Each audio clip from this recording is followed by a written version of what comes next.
आप सभी का तहे दिल से स्वागत है। कहानियों की इस दुनिया में मैं आपको एक और दिलचस्प किस्सा सुनाने जा रही हूँ। ध्यान से सुनिए और इसका आनंद लीजिए। गांव में धनीराम नामक व्यक्ति अपनी बेटी सुधा के साथ रहता था। धनीराम को शराब की लत थी और वह अक्सर नशे में धुत पड़ा रहता। आज भी वह शराब के नशे में बेसुध था और कुछ अस्पष्ट बड़बड़ा रहा था। घर का सारा सामान बिखरा पड़ा था, लेकिन सुधा को अब इन हालातों की आदत हो चुकी थी, क्योंकि यह उसकी रोजमर्रा की दिनचर्या का हिस्सा बन गया था। हर दिन सुधा भट्टे से घर लौटती और अपने पिता को बिस्तर पर लेटाने के बाद घर के बिखरे सामान को समेटती, लेकिन उसके पिता को उसकी कोई परवाह नहीं थी। धनीराम खुद कोई काम नहीं करता था और सुधा जो कुछ भी कमा कर लाती उसे छीन लेता और शराब व जुए में उड़ा देता। जब सुधा केवल 12 साल की थी, तब उसकी माँ किसी अन्य व्यक्ति के साथ भाग गई थी। तभी से धनीराम ने सब काम छोड़ दिया और गलत संगत में पड़ गया। शराब और जुए की लत में धनीराम बुरी तरह फंस गया और सुधा पर घर और पिता दोनों की जिम्मेदारी आ गई। अब सुधा 20 साल की हो चुकी थी और गांव के मुखिया के ईंट भट्टे में 5 रुपये रोजाना का काम करती थी। सुधा स्वभाव से बहुत सरल थी और अगर कभी पैसे न मिलने पर धनीराम उससे मारपीट भी करता था, तो भी वह चुपचाप सब सह लेती थी। पिता की नशेबाजी और अपनी लाचार स्थिति के लिए सुधा को गांव वालों के ताने भी सुनने पड़ते थे। फिर भी वह कभी किसी का विरोध नहीं करती थी और न ही किसी से कोई सहायता मांगती थी। कई रातें वह भूखी सो जाती थी, लेकिन फिर भी वह अपनी जिंदगी को जैसे तैसे जीने की कोशिश करती थी। इस दुख भरे जीवन में सुधा को एकमात्र खुशी का सहारा था मुखिया जी का बेटा सूरज। सूरज और सुधा दोनों एक दूसरे से बहुत प्यार करते थे, लेकिन सुधा को हमेशा इस बात का डर लगा रहता था कि गांव में उनके रिश्ते को स्वीकार नहीं किया जाएगा। सूरज के परिवार वाले यह कभी मंजूर नहीं करेंगे कि सूरज सुधा से प्यार करता है। आखिरकार सुधा बहुत गरीब थी और उसके पिता की नशेबाजी के कारण उसका जीवन बहुत कठिनाई भरा था। सूरज और सुधा अक्सर चोरी छुपे मिला करते थे और सूरज हमेशा उससे कहता था कि गांव वाले चाहे उनके रिश्ते को मंजूरी दें या न दें, वह शहर जाकर नौकरी करने के बाद सुधा से शादी कर लेगा और उसे शहर में ले जाएगा। सूरज की बातें सुनकर सुधा अपना सारा डर और दुख भूल जाती थी। सूरज 10वीं तक पढ़ा लिखा था और मुखिया जी की पहचान के कारण उसे शहर में एक अच्छी नौकरी मिल गई थी। जब सूरज शहर जाने वाला था तो उसने सुधा से मिलने की कोशिश की, लेकिन वह उससे मिल नहीं पाया। उसने सुधा के लिए उसकी सहेली के पास एक चिट्ठी छोड़ दी। सुधा को जैसे ही सूरज के शहर जाने का पता चला, वह टूट सी गई। उसे इस बात का गहरा दुख हुआ कि जाते वक्त वह सूरज को एक बार भी देख नहीं पाई। सुधा पढ़ाई में ज्यादा नहीं थी, लेकिन सूरज ने उसे थोड़ा बहुत पढ़ना सिखा दिया था। चिट्ठी खोलते ही सुधा के आंसू रुक नहीं पाए। चिट्ठी में लिखा था कि उसे एक अच्छी नौकरी मिल गई है और उसे 300 रुपए हर महीने मिलेंगे। सूरज ने लिखा था कि वह जल्द ही उससे मिलने आएगा और उसे शहर ले जाएगा। सुधा ने उस चिट्ठी को अपने गले से लगा लिया और 3 महीने तक इंतजार करती रही। समय बीतता गया, लेकिन सूरज की कोई खबर नहीं आई। एक दिन सुधा तालाब के किनारे कपड़े धो रही थी कि अचानक उसकी सहेली हांफते हुए उसके पास आई। सुधा ने हैरानी से पूछा, अरे तू क्यों इतनी हड़बड़ाई हुई है? कहां से भागी आ रही है? उसकी सहेली ने जवाब दिया, अरे सुधा, तू यहाँ है और इधर तेरा आशिक सूरज किसी और को दुल्हन बनाकर घर ले आया है। जल्दी जा और खुद देख ले, सूरज किसी को शहर से उठा कर लाया है। ये सुनते ही सुधा के पैरों तले जमीन खिसक गई। वह बिना कुछ सोचे समझे सूरज के घर की ओर दौड़ पड़ी। जब वह वहां पहुंची तो दूर से ही उसने देखा कि सूरज सच में किसी को दुल्हन बनाकर घर ला रहा है। सुधा के पैर वहीं थम गए और वह पत्थर की तरह बस उन्हें देखती रह गई। सूरज और उसकी नव विवाहिता को हंसते खिलखिलाते घर में प्रवेश करते देख सुधा के धैर्य का बांध टूटने लगा। सूरज के इस विश्वासघात से उसका दिल जैसे चीर दिया गया और उसकी आंखें दर्द और गुस्से से भर गई। सुधा सीधे अपने घर लौट गई। वहां देखा तो उसका पिता धनीराम हमेशा की तरह नशे में धुत घर का सामान बिखेर कर पैसे ढूंढ रहा था। सुधा को देखते ही धनीराम उसकी ओर लपका और उसके हाथों को कसकर पकड़ते हुए बोला, सुधा, पैसे कहाँ छुपा कर रखे हैं? जल्दी से निकाल कर दे। बेचारी सुधा, जो हर रोज चुपचाप मार सहने वाली थी, आज पहली बार अपने पिता के सामने बोली, वह भी बहुत धीमी आवाज में, बापू, आज मैं तुझे पैसे नहीं दूंगी। धनीराम हैरान रह गया। क्या बोली तू? अब की बार सुधा ने अपनी आवाज तेज करते हुए कहा, तुमने सही सुना बापू, आज तुझे एक भी पैसा नहीं दूंगी। मेरे खून पसीने की कमाई को जुए में उड़ाने के लिए नहीं मिलेगा। जाओ, खुद कमा कर देखो और उसे उड़ा दो। सुधा के इन शब्दों से धनीराम का गुस्सा 7वें आसमान पर पहुंच गया। उसने पास पड़ी एक सख्त बांस की लाठी उठाई और पूरी ताकत से सुधा की पीठ पर दे मारी। लेकिन बचपन से मार सहते सहते सुधा अब इतनी कठोर हो चुकी थी कि वह जरा भी नहीं हिली। धनीराम ने 2-4 बार और मारा, लेकिन जब वह फिर से मारने के लिए उठा तो सुधा ने पास में रखा एक बर्तन उठाकर धनीराम के चेहरे पर दे मारा। धनीराम की नाक से खून बहने लगा और वह लाठी छोड़कर सुधा की आंखों में देखने लगा। सुधा की लाल आंखों में आज मानो सैकड़ों चिंगारियां जल रही थी। धनीराम चुपचाप वहां से चला गया। कहां गया कोई नहीं जानता। दिन बीते, हफ्ते बीते, लेकिन वह वापस नहीं लौटा। सुधा ने उसे ढूंढने की बहुत कोशिश की, लेकिन कोई सुराग नहीं मिला। धीरे धीरे 2 महीने बीत गए। धनीराम तो वापस नहीं आया, लेकिन जिन लोगों से उसने जुए में पैसा हारा था, उन्होंने मुखिया के कहने पर सुधा के घर और जमीन पर कब्जा कर लिया। सुधा बहुत रोई, गिड़गिड़ाई, लेकिन मुखिया ने उसकी कोई मदद नहीं की। गांव के आखिरी छोर पर सुधा की मां की छोड़ी हुई एक छोटी सी जमीन थी। सुधा ने वहीं बांस और कपड़ों से एक छोटी सी झोपड़ी बनाकर रहना शुरू कर दिया। उसने मुखिया के ईंट भट्टे में काम करना भी छोड़ दिया और मिट्टी के बर्तन और खिलौने बेचकर अपना गुजारा करने लगी।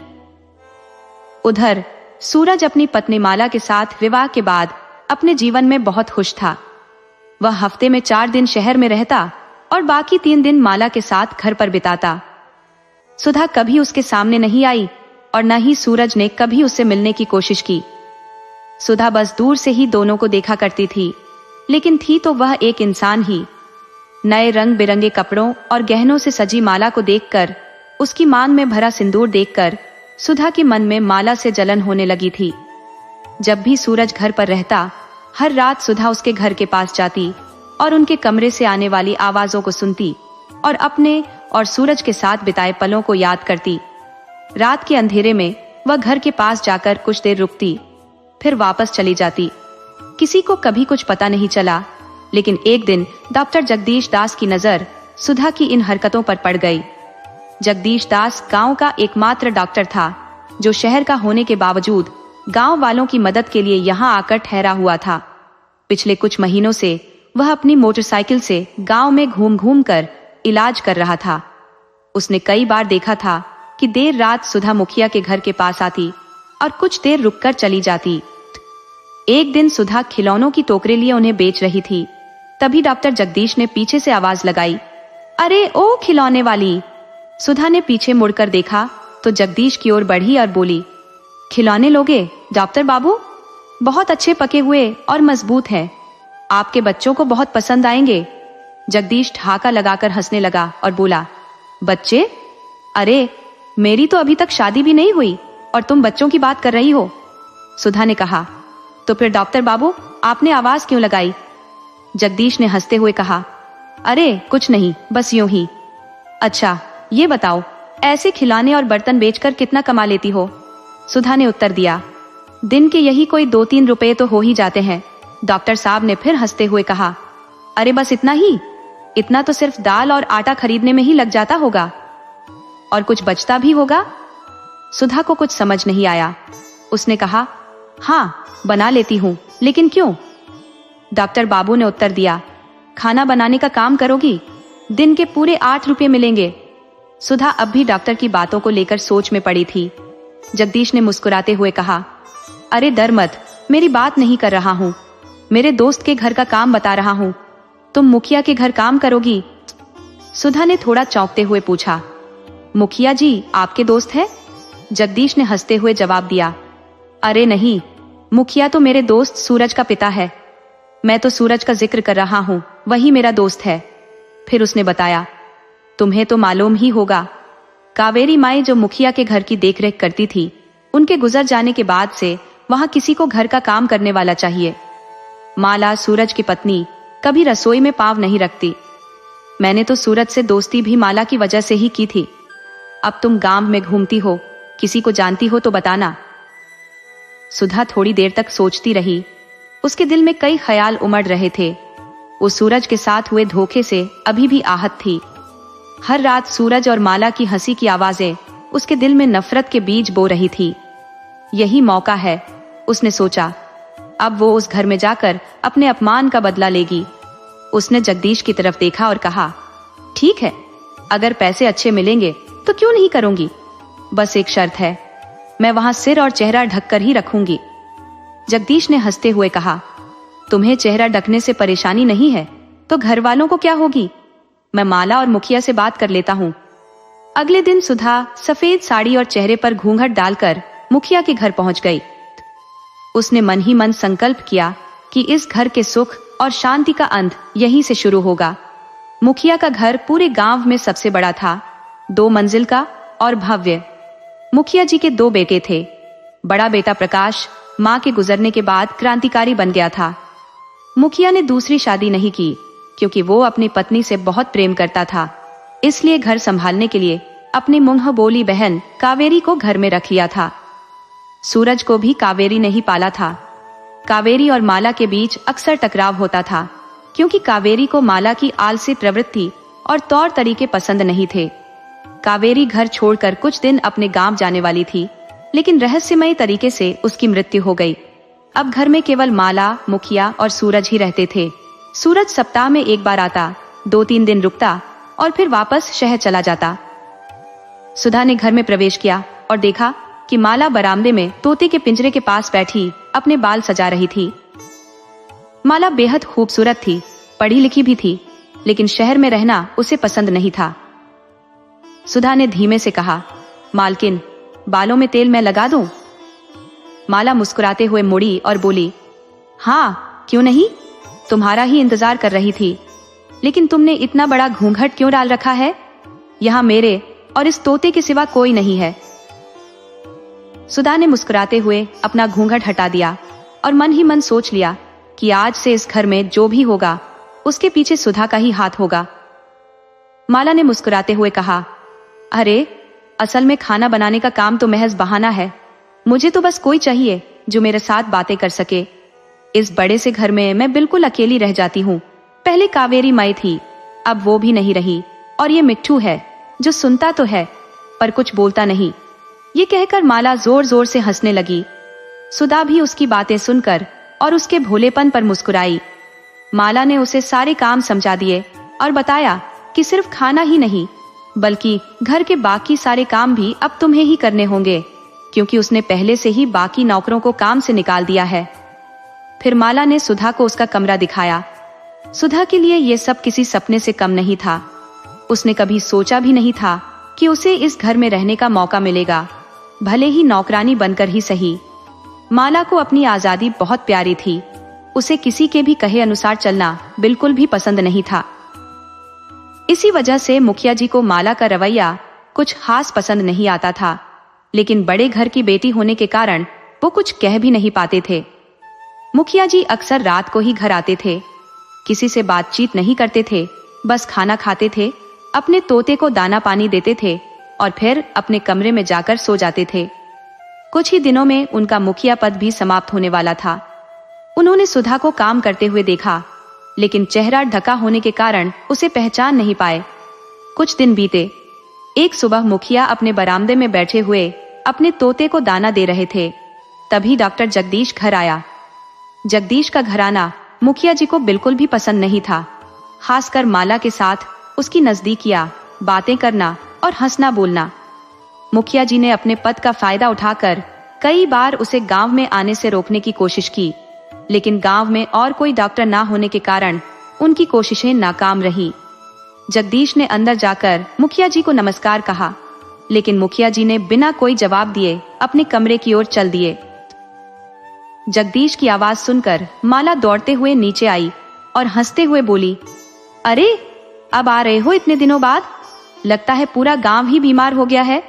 जगदीश ने मुस्कुराते हुए जवाब दिया, अरे नहीं, मुझे लगा कि अब तुम्हें नई सहेली मिल गई है तो मेरी याद कहाँ आएगी। माला ने भी हंसते हुए कहा, हाँ ये तो सही कहा तुमने। जैसे काम वाली मुझे चाहिए थी तुमने बिल्कुल वैसे ही ढूंढी है। अब मुझे कुछ भी नहीं करना पड़ता और मेरी बातें सुनकर वो भी परेशान नहीं होती। जगदीश बोला, फिर तो तुम्हें कुछ दिन और सिर्फ उसी से बात करके अपना दिल बहलाना होगा। माला ने पूछा, क्या मतलब है तुम्हारा? मैं कुछ समझ ही नहीं। जगदीश ने कहा, दरअसल माला, मैं सूरज का संदेशा लेकर आया था। वो काम में बहुत व्यस्त होने के कारण अगले 2 हफ्ते तक घर नहीं आ पाएगा। ये सुनकर माला का चेहरा उतर गया। फिर जगदीश ने उसकी पीठ पर हाथ रखते हुए कहा, अरे तुम उदास क्यों हो गई? सूरज ने यह भी कहा है कि इस बार वह एक लंबी छुट्टी लेकर घर आएगा। तभी कमरे से मुखिया जी निकले और बोले, हाँ बहू, तुम क्यों उदास होती हो? जब तक सूरज नहीं आ जाता डॉक्टर तो है तुम्हारे पास बातों में दिल बहलाने के लिए। जगदीश ने अपनी पीठ से हाथ हटाया और कहा, फिर आता हूं, कहकर जाने लगा। मुखिया जी के ताने ने जगदीश को समझा दिया कि उन पर ही तंज कसा गया था। माला भी उठकर अपने कमरे में चली गई और सुधा दूर खड़ी यह सब देख रही थी। कुछ सोचकर सुधा माला के कमरे में गई और बोली, मालकिन, आज आपके पैरों में आलता लगा दूं?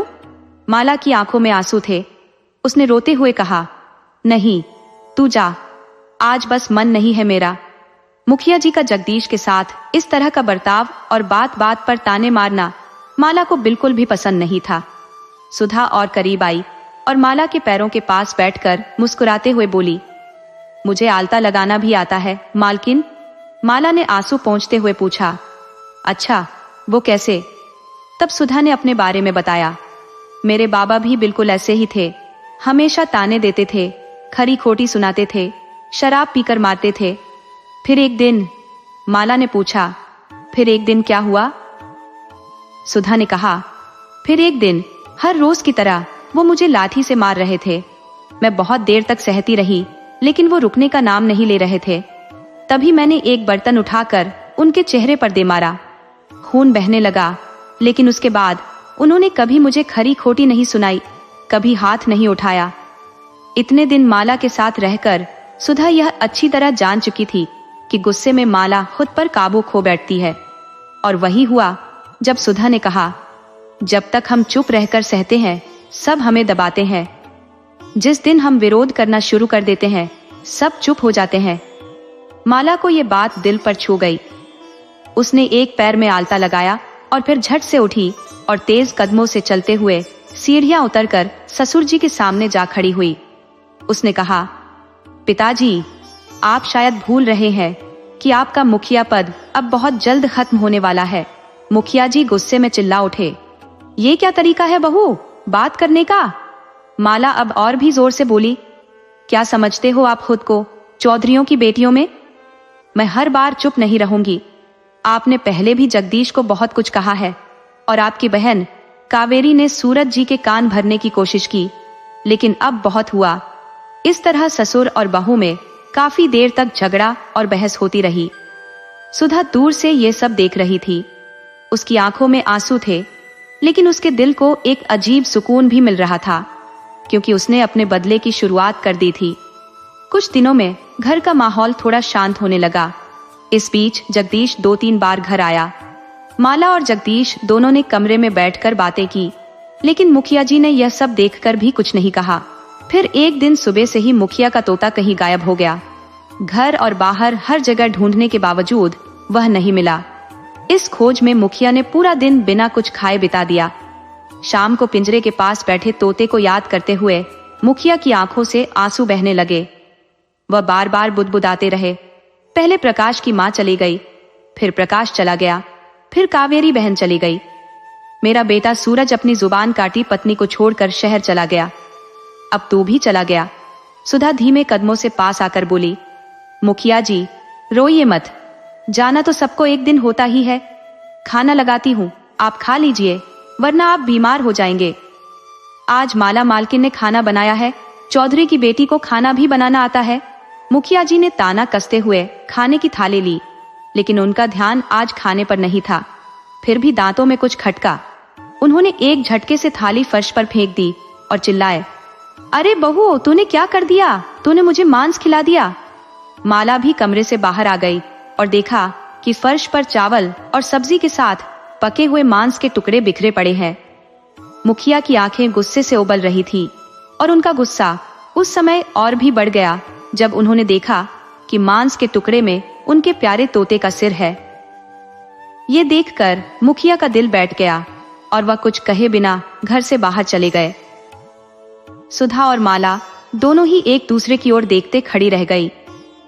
मुखिया के जाने के बाद सुधा ने अपना घूंघट उठाते हुए कहा, यह ठीक नहीं हुआ मालकिन, आपको ऐसा नहीं करना चाहिए था। माला हैरानी से बोली, मैंने? सुधा ने कहा, आपने ही तो कहा था कि तोते को आजाद कर दो। माला हैरान रह गई और सिर हिलाते हुए अपने कमरे में चली गई। दरअसल एक दिन माला ने बात बात में सुधा को बताया था कि गुस्से में आकर वह कुछ भी कर देती है और उसके बाद उसे कुछ याद नहीं रहता। इस घटना के 2 दिन तक मुखिया घर नहीं आया और गांव के किसी दोस्त के घर रहा। तीसरे दिन सूरज शहर से लौटा और तभी मुखिया भी घर आया। सूरज ने माला से सब बातें सुन ली और जब उसने सुना कि उसकी गैर मौजूदगी में उसके बाबा माला के साथ कैसा बर्ताव करते थे, तो उसने भी मुखिया को काफी कुछ सुनाया। मुखिया का पद अब कुछ ही दिनों के लिए था। उन्होंने पहले ही सारी जमीन, घर और ईंट भट्टा सूरज के नाम कर दिया था। अपने ही घर में अब उन्हें प्यार और सम्मान नहीं मिल रहा था, इसलिए उन्होंने बनारस जाकर अपना बाकी जीवन बिताने का फैसला किया। सूरज ने भी उन्हें जाने से नहीं रोका। इन चंद महीनों में सूरज काफी बदल चुका था और माला अब पूरी तरह आजाद थी। सूरज और माला दोनों हमेशा कमरे में ही रहते, सिर्फ खाना खाने के लिए बाहर आते थे। घर के सारे काम अब सुधा ही किया करती थी। सूरज को माला के साथ देखकर सुधा को अपने पुराने दिन याद आते थे और उसके दिल की आग और भी भड़क उठती थी। लेकिन सूरज अब सुधा को पूरी तरह भूल चुका था। उसने माला से कभी काम वाली के बारे में कुछ नहीं पूछा और न ही कभी सुधा से बात करने की कोशिश की। उसका सारा ध्यान सिर्फ माला पर ही रहता था, जिससे सुधा को सूरज से और भी ज्यादा नफरत होने लगी। एक दिन माला ने कहा, सुधा, तुम आज अपने घर हुआओ, कल सुबह ही वापस आना, तुम्हारे मालिक। इतना कहकर वह हंसने लगी। सुधा ने ईर्ष्या से दोनों मुट्ठियां बंद कर ली और कहा, ठीक है मालकिन, और चली गई। सुधा चली तो गई, लेकिन पूरा दिन बस सूरज और माला के बारे में सोचती रही। न जाने सूरज बाबू माला को कैसे छू रहे होंगे, कैसे उसके बालों में उंगलियां फेर रहे होंगे। यही सब विचार उसके मन में आते रहे और इसी में उसका दिन बीता। आधी रात के समय सुधा की बेचैनी और बढ़ गई। वह खुद को रोक नहीं पाई और पहले की तरह अंधेरे में मकान के पास चली गई, जो कि सूरज और माला के कमरे के पीछे था।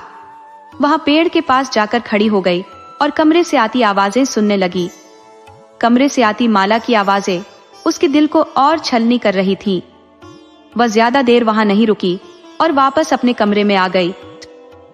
अगले दिन सुबह जब वह मुखिया जी के भवन में पहुंची तो देखा कि माला दरवाजे पर खड़ी थी, जैसे किसी का इंतजार कर रही हो, शायद किसी को विदा कर रही हो। सुधा के आते ही माला ने कहा, अरे इतनी देर से क्यों आई? मैं कब से तेरा इंतजार कर रही थी। चल, अब आ गई है तो जल्दी से खाना बना दे, बहुत भूख लगी है। मैं सोच रही थी कुछ खुद ही बना लूं, लेकिन आज इतनी थक गई हूं कि कुछ नहीं किया। खाना बनाने के बाद मेरी पीठ की मालिश भी कर देना, लेकिन पहले रसोई में जाने से पहले मेरा कमरा ठीक कर दे, पूरा बिखरा पड़ा है। सुधा ने ज्यादा कुछ न कहकर सिर्फ सिर हिलाया और माला के कमरे की तरफ चली गई। कमरा बिखरा पड़ा था, हर सामान इधर उधर फैला हुआ था। बिस्तर और फर्श पर गुलाब की पंखुड़ियां बिखरी थी, जो रात की कहानी बता रही थी। सूरज बिस्तर पर सोया हुआ था, उसकी आंखें अभी खुली नहीं थी। कुछ पल के लिए सुधा उसे देखती रही, फिर उसने कमरे के बिखरे सामान को समेटना शुरू कर दिया। उसने खिड़की के पर्दे हटाए और सुनहरी धूप की किरणें कमरे में फैल गई। धूप की किरणें पड़ते ही सूरज की आंखें खुल गई। उसने देखा कि सफेद साड़ी में सुधा खड़ी है, जो अपने चेहरे को ढक रही थी। सूरज उसकी ओर देखते हुए बस चुपचाप देखता रहा। दोनों ने एक दूसरे से कुछ नहीं कहा। सुधा ने सारा सामान समेटा और वहां से चली गई, लेकिन सूरज बस उसे जाते हुए देखता रहा। उसके मन में एक अजीब सा आकर्षण जाग रहा था। काफी देर बाद सूरज कमरे से बाहर आया और बरामदे में कुर्सी पर बैठ गया। हाथ में अखबार था, लेकिन उसका ध्यान अखबार पर नहीं बल्कि सुधा पर था। माला ने उसे नीचे बैठा देखा और हंसते हुए कहा, अरे ये क्या सूरज, आज तो आप कमरे से बाहर आ गए, क्या आपका भी बदन दुखने लगा? सूरज मुस्कुराते हुए बोला, अरे नहीं, बस 5 दिन हो गए कमरे में पड़े पड़े, अब बाहर आना ही सही लगा। वैसे भी परसों फिर वापस लौटना है। उसने एक सांस ली और फिर पूछा, अच्छा माला, ये काम वाली तुम्हें कहाँ से मिली? माला ने जवाब दिया, जगदीश ने ढूंढ कर लाई है। बेचारी विधवा है, बर्तन बेचती थी। पति के मरने के बाद ससुराल वालों ने उसे घर से निकाल दिया। उसके अपने घर में भी उसका बाप उसे मारता पीटता था। उसे भी काम की जरूरत थी और मुझे भी। सूरज ने हामी भरते हुए कहा, नाम क्या है इसका, और घर के भीतर ये चेहरा ढककर क्यों रहती है? माला ने जवाब दिया, नाम मैंने पूछा था, लेकिन उसने कहा कि सब मुझे अभागिन कहकर ही बुलाते हैं। मैंने फिर कभी उसका नाम नहीं पूछा। वो ज्यादा बात नहीं करती, लेकिन हाँ, मेरी सारी बातें सुनती है। चेहरा ढक कर रहती है। ये उसने खुद ही कहा था कि काम में आने से पहले यही शर्त थी। हाँ, जगदीश को जरूर पता होगा इसके बारे में कुछ। सूरज को सब कुछ जाना पहचाना सा लग रहा था और उसका आकर्षण सुधा की ओर बढ़ता जा रहा था। उसके दिल में फिर से कुछ हलचल हो रही थी। उसने सोचा कि जगदीश से बात करना सही रहेगा। सूरज के सीने में सुबह से हल्का दर्द हो रहा था, तो उसने सोचा कि इसी बहाने से जगदीश से मिल लेगा और सुधा के बारे में कुछ जानकारी जुटा लेगा। वह डॉक्टर जगदीश के पास गया, जहां वह ठहरा हुआ था। इधर सूरज की सुधा से बात करने की कोशिश के चलते सुधा के मन में भी फिर से वही भावनाएं जागने लगी, लेकिन वह अपने संकल्प पर अडिग थी। सूरज के किताबों वाले कमरे का दरवाजा हमेशा बंद रहता था, लेकिन आज सुधा ने देखा कि दरवाजा खुला था। वह कमरे में चली गई और वहां रखी हर वस्तु और किताबों को छू छू कर सूरज की उपस्थिति को महसूस करने लगी। सूरज ने शहर जाकर डायरी लिखना शुरू किया था। सुधा ने टेबल पर पड़ी डायरी को उठाया और उसके पन्ने पलटने लगी। अचानक माला पीछे से आ गई और जोर से बोल उठी, तुम यहाँ क्या कर रही हो? ये डायरी तुम्हारे हाथ में क्यों है? तुम सूरज जी की डायरी क्यों देख रही हो? सुधा चौंक गई और घबराते हुए बोली, कुछ नहीं मालकिन, मैं बस यूं ही चली आई थी। माला ने पूछा, लेकिन तुम डायरी क्यों देख रही हो? क्या तुम्हें पढ़ना लिखना आता है? सुधा ने उत्तर दिया, नहीं मालकिन, मुझे पढ़ना लिखना कैसे आएगा? मैं तो कभी स्कूल गई ही नहीं, इस कमरे में कभी आई भी नहीं थी। बस दरवाजा खुला देखा तो यूं ही देखने चली आई। माला बोली, अच्छा ठीक है, तुम यहां से जाओ, तुम्हारे मालिक आ गए तो मेरी खैर नहीं। और ये कहकर माला चली गई। सूरज जगदीश से मिलने के लिए काफी देर तक इंतजार करता रहा, लेकिन जब उससे जल्दी मुलाकात नहीं हो पाई तो वह थक हार कर घर की ओर चल पड़ा। रास्ते में उसने सोचा कि क्यों ना अपने ईंट भट्टे पर जाकर कामकाज का जायजा लिया जाए। जैसे ही वह भट्टे पर पहुंचा, उसकी पुरानी यादें ताजा हो गई। उसने वो सभी जगहें देखी जहां कभी वह सुधा से मिला करता था। सूरज वहां के एक पेड़ के नीचे बैठकर अपने और सुधा के बारे में सोचने लगा। उसका दिल कई सवालों से घिर गया। न जाने वह अब कहां होगी, कैसी होगी, क्या वह उसे भूल गई होगी? इन सवालों के बीच वह डूबा हुआ था। तभी एक औरत वहां से गुजरी। उसने सूरज को देखा और हाथ जोड़कर नमस्ते की। सूरज उसे पहचान गया। वह वही औरत थी जिसे वह सुधा के साथ कई बार देख चुका था। सूरज ने उस औरत से सुधा के बारे में पूछा तो उसने पूरी कहानी बयान कर दी। धनीराम का गांव छोड़कर चले जाना, मुखिया का सुधा का घर और जमीन छीन लेना। उसने पूछा, अब सुधा कहाँ है? उस औरत ने जवाब दिया, मालूम नहीं, उसने ईंट के काम से नाता तोड़ लिया था। अपनी माँ की जमीन पर एक छोटी सी झोपड़ी बनाकर रहती थी और मिट्टी के खिलौने और बर्तन बनाकर बेचती थी। कभी कभी यहाँ दिख जाती थी, लेकिन अब कहाँ है ये कोई नहीं जानता। कोई कहता है वह धनीराम को ढूंढने गई है, कोई कहता है किसी के साथ भाग गई, कोई कहता फिरंगी उठा ले गए, लेकिन असलियत किसी को मालूम नहीं। उस औरत की बात सुनकर सूरज का दिल बैठ गया। सुधा के हालात जानकर उसे बहुत दुख हुआ और वह खुद को कोसने लगा। आसमान में काले बादल गिरने लगे थे। बादलों की गड़गड़ाहट कानों में गूंज रही थी। सूरज आसमान की ओर देख रहा था। सुधा के बारे में सोचते हुए उसकी आंखों में आंसू छलक पड़े। तभी एक बारिश की बूंद उसकी आंख में गिरी। उसने आंखें बंद की और अचानक उसे सुधा के गीले बालों से टपकती बूंदें याद आ गईं। सूरज जैसे होश में आया, वह तेजी से घर की ओर भागा। बारिश शुरू हो चुकी थी। वह दौड़ते दौड़ते घर पहुंचा और सुधा का नाम लेकर चिल्लाने लगा। वह सुधा के कमरे में गया, लेकिन वहां सुधा नहीं थी। उसने रसोई में देखा, वहां भी कोई नहीं था। अपने कमरे में देखा तो माला सोई हुई थी। पूरे घर में सुधा कहीं नजर नहीं आ रही थी। सूरज अब धीरे धीरे छत की सीढ़ियां चढ़ने लगा। थोड़ा और आगे बढ़ा तो देखा सुधा छत पर खड़ी थी। वह बारिश में भीग रही थी। उसका चेहरा आसमान की ओर उठा हुआ था। भीगी सफेद साड़ी उसके शरीर से चिपक गई थी। उसकी आंखों से आंसू बह रहे थे, जो बारिश की बूंदों में मिल गए थे। सूरज ने धीरे से आवाज दी, सुधा। सुधा ने उसकी ओर मुड़कर देखा और मुस्कुराते हुए बोली, देखो सूरज बाबू, आज मैंने पल्लू चेहरे से हटा दिया। सूरज उसके पास गया और रोते हुए बोला, मुझे माफ कर दो सुधा, मुझसे बहुत बड़ी गलती हो गई। मैंने तुम्हारे साथ बहुत बुरा किया। सुधा हंसते हुए बोली, चुप रहो सूरज बाबू, कुछ मत कहो। सूरज बोला, सुधा, मैं तुम्हारा गुनहगार हूं, मुझसे बहुत बड़ा अपराध हुआ है।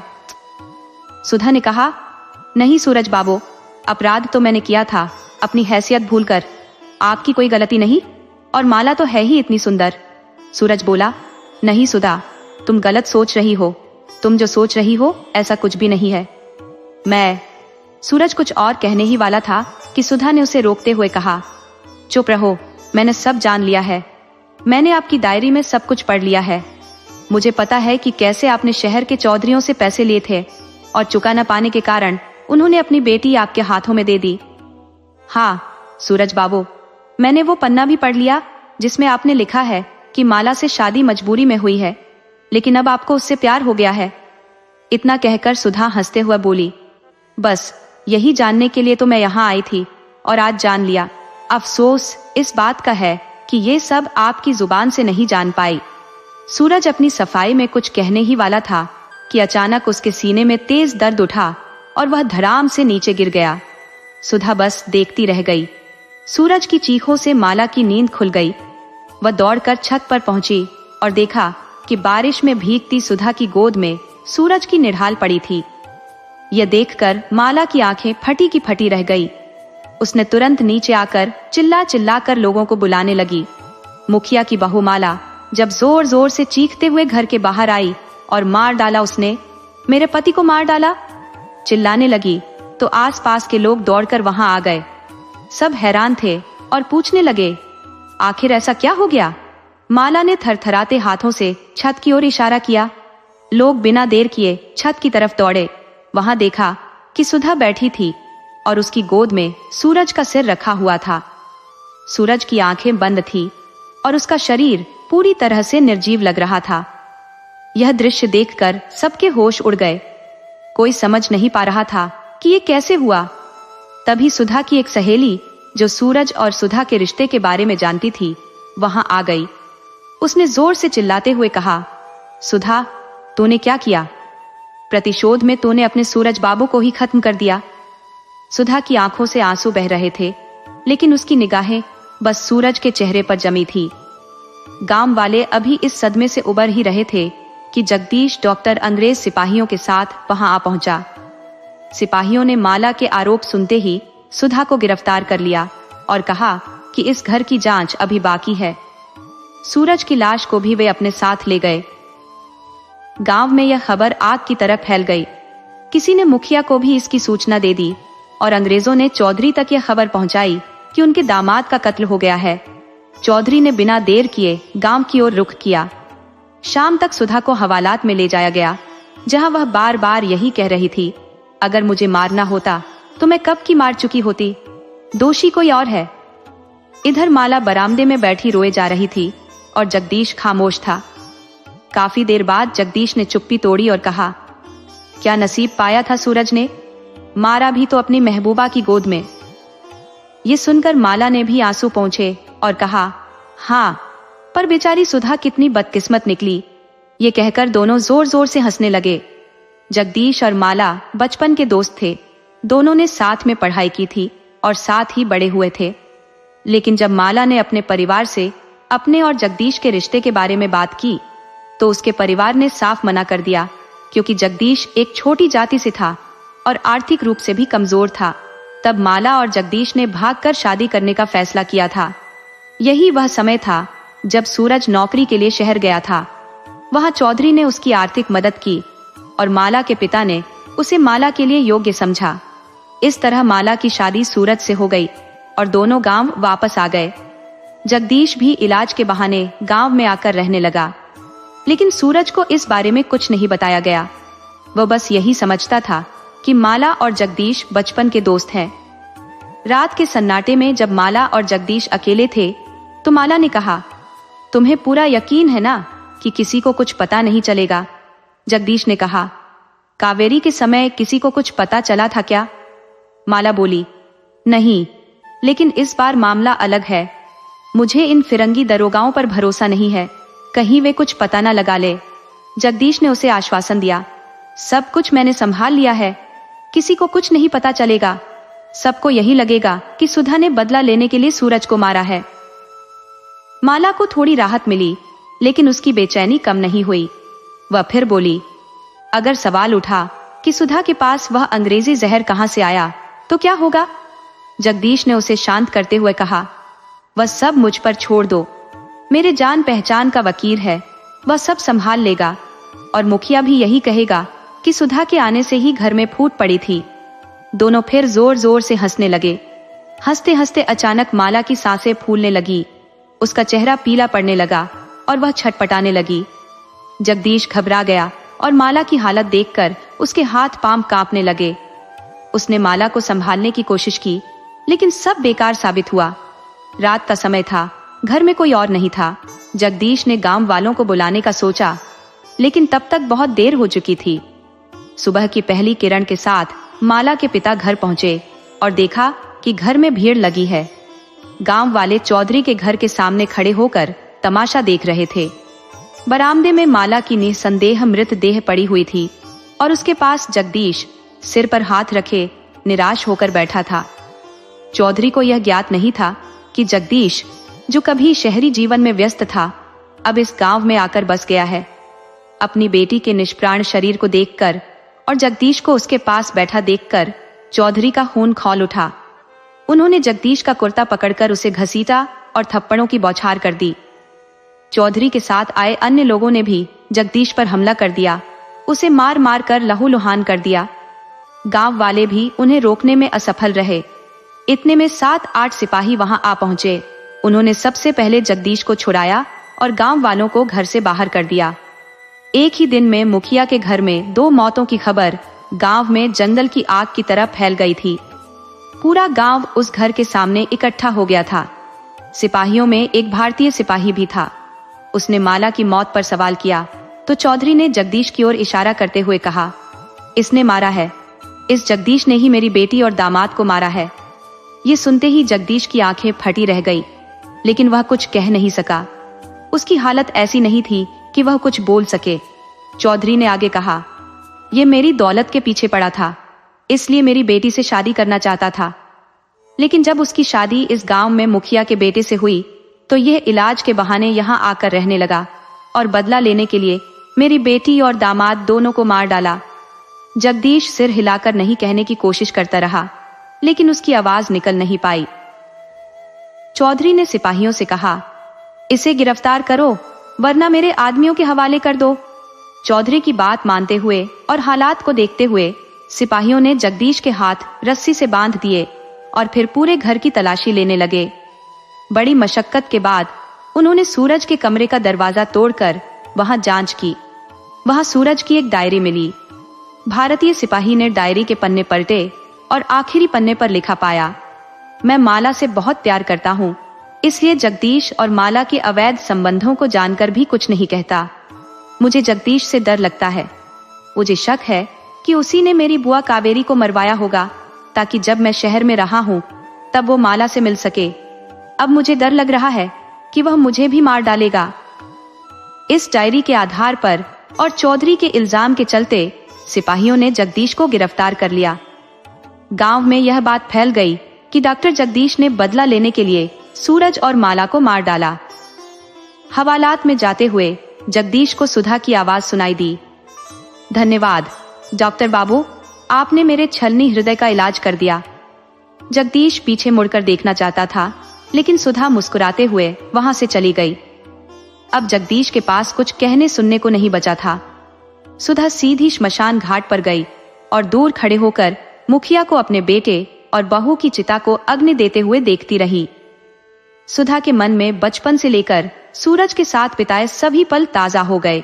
वह सोचने लगी कि कैसे वह सूरज के झूठे वादों का शिकार हुई, कैसे उसने उसे भुलाकर दूसरी पत्नी को लाया, कैसे माला की झूठी दोस्ती ने उसे धोखा दिया, और आखिर में कैसे प्रतिशोध की आग में अंधी होकर उसने अपने सूरज बाबू को मरते हुए देखा, लेकिन कुछ नहीं कर पाई।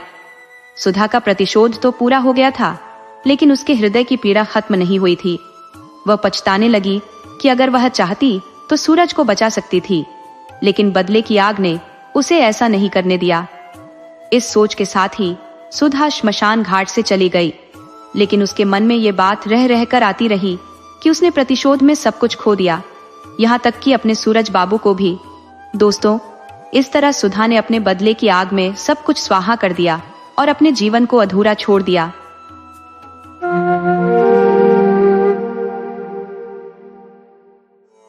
बहुत समय पहले की बात है।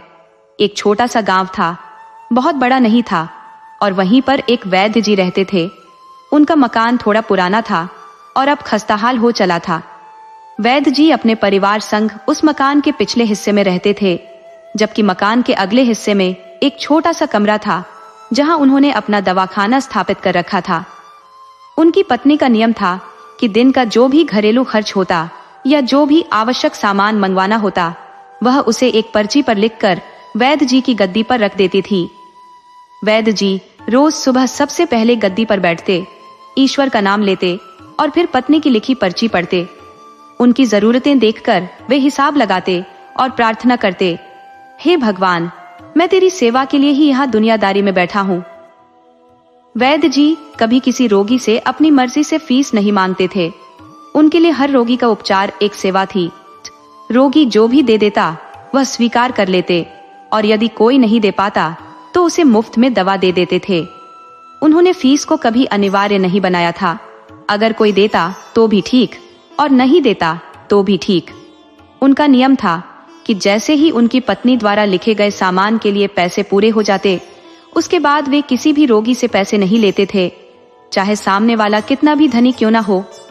एक दिन वैद्य जी ने अपने दवाखाने का दरवाजा खोला, गद्दी पर बैठे परमात्मा को याद किया और फिर दिन के खर्च का हिसाब लगाने लगे।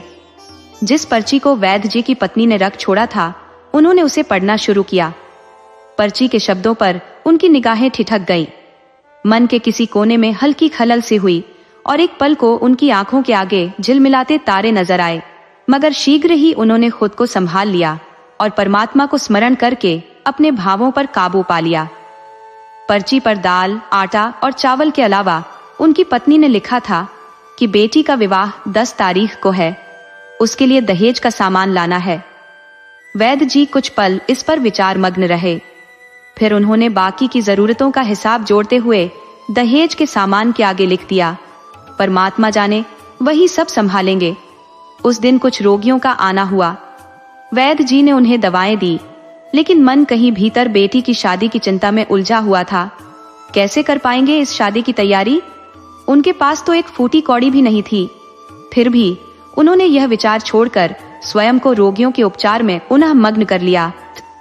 उन्हें विश्वास था कि सब कुछ परमात्मा के हाथ में है, और वे चिंताओं को छोड़कर अपने काम में जुट गए।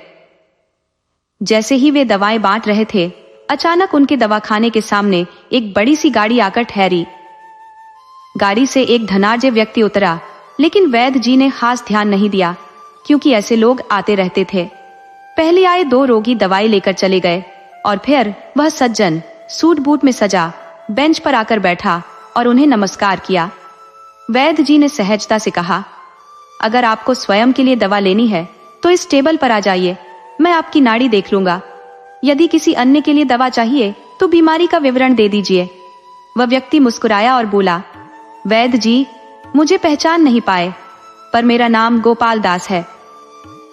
मैं वर्षों बाद आपके पास आया हूँ। पिछली मुलाकात के बारे में बताऊंगा तो आपको सब याद आ जाएगा। जब मैं पहली बार यहाँ आया था तब मैं खुद नहीं आया था, बल्कि मेरे पिता लेकर आए थे। ईश्वर की मर्जी से ही मुझे आपके पास आने का अवसर मिला था। वह ईश्वर की कृपा ही थी कि वह हमारे परिवार को पूर्ण करना चाहते थे। घटना यूं हुई कि मैं अपनी कार से गांव लौट रहा था और ठीक आपके दवाखाने के सामने मेरी कार पंचर हो गई। ड्राइवर टायर ठीक कराने निकल गया था और तेज धूप में मैं वहीं खड़ा था। तब आप मेरे पास आए और दवाखाने की ओर इशारा करते हुए कहा, आइए, कुर्सी पर बैठ जाइए। ये प्रस्ताव मेरे लिए किसी वरदान से कम नहीं था और मैं तुरंत ही कुर्सी पर आ बैठा। ड्राइवर की वापसी में काफी देर थी। तभी एक छोटी बच्ची जो आपके पास खड़ी थी लगातार आपसे कह रही थी, बाबा चलो ना, मुझे भूख लगी है। आप उसे शांत करने का प्रयास कर रहे थे और उसे समझा रहे थे कि थोड़ी देर में चलेंगे। मुझे यह भान हुआ कि मेरी वजह से आप भोजन के लिए भी नहीं जा पा रहे थे और बिना किसी उद्देश्य के मैं वहां आपकी परेशानी का कारण बन रहा था। ये मेरे लिए असहज था। फिर मैंने आपसे कहा, वैद्य जी, मैं पिछले कई वर्षों से इंग्लैंड में व्यापार कर रहा हूँ। इंग्लैंड जाने से पहले मेरा विवाह हुआ था, लेकिन अब तक संतान सुख से वंचित हूँ। आपके पास आते आते 5 वर्ष हो गए हैं और उस समय भी मैं संतान के लिए हर संभव इलाज करवा चुका था। वहां इंग्लैंड में भी बहुत प्रयास किया, पर केवल निराशा ही हाथ लगी। जितना धन खर्च किया उतनी ही निराशा ने जकड़ा। आपने मुझे सांत्वना दी और कहा, भाई, परमात्मा पर विश्वास रखो, निराश मत हो। उनके दरबार में किसी चीज की कमी नहीं है। संतान, मान सम्मान, सुख समृद्धि सब उनके ही हाथ में है। डॉक्टर या दवा में यह सामर्थ्य नहीं होता कि किसी को यह सब दे सके। जो होना है ईश्वर के ही आदेश से होना है।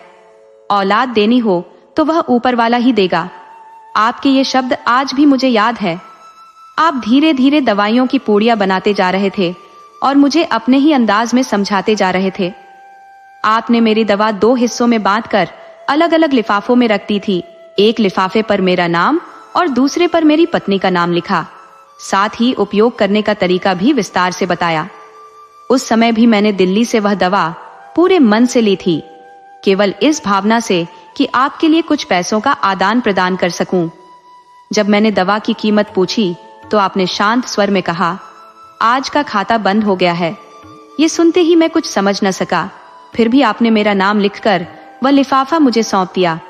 इस बीच वहां एक अन्य व्यक्ति भी आ चुका था जिसने हमारी सारी बातें सुन ली थी। उसने मेरी उलझन को समझते हुए मुझे बताया कि आज का खाता बंद का मतलब यह है कि वैद्य जी ने अपने घरेलू खर्च के लिए जितने भी पैसे भगवान से मांगे थे वह पूरे हो चुके हैं।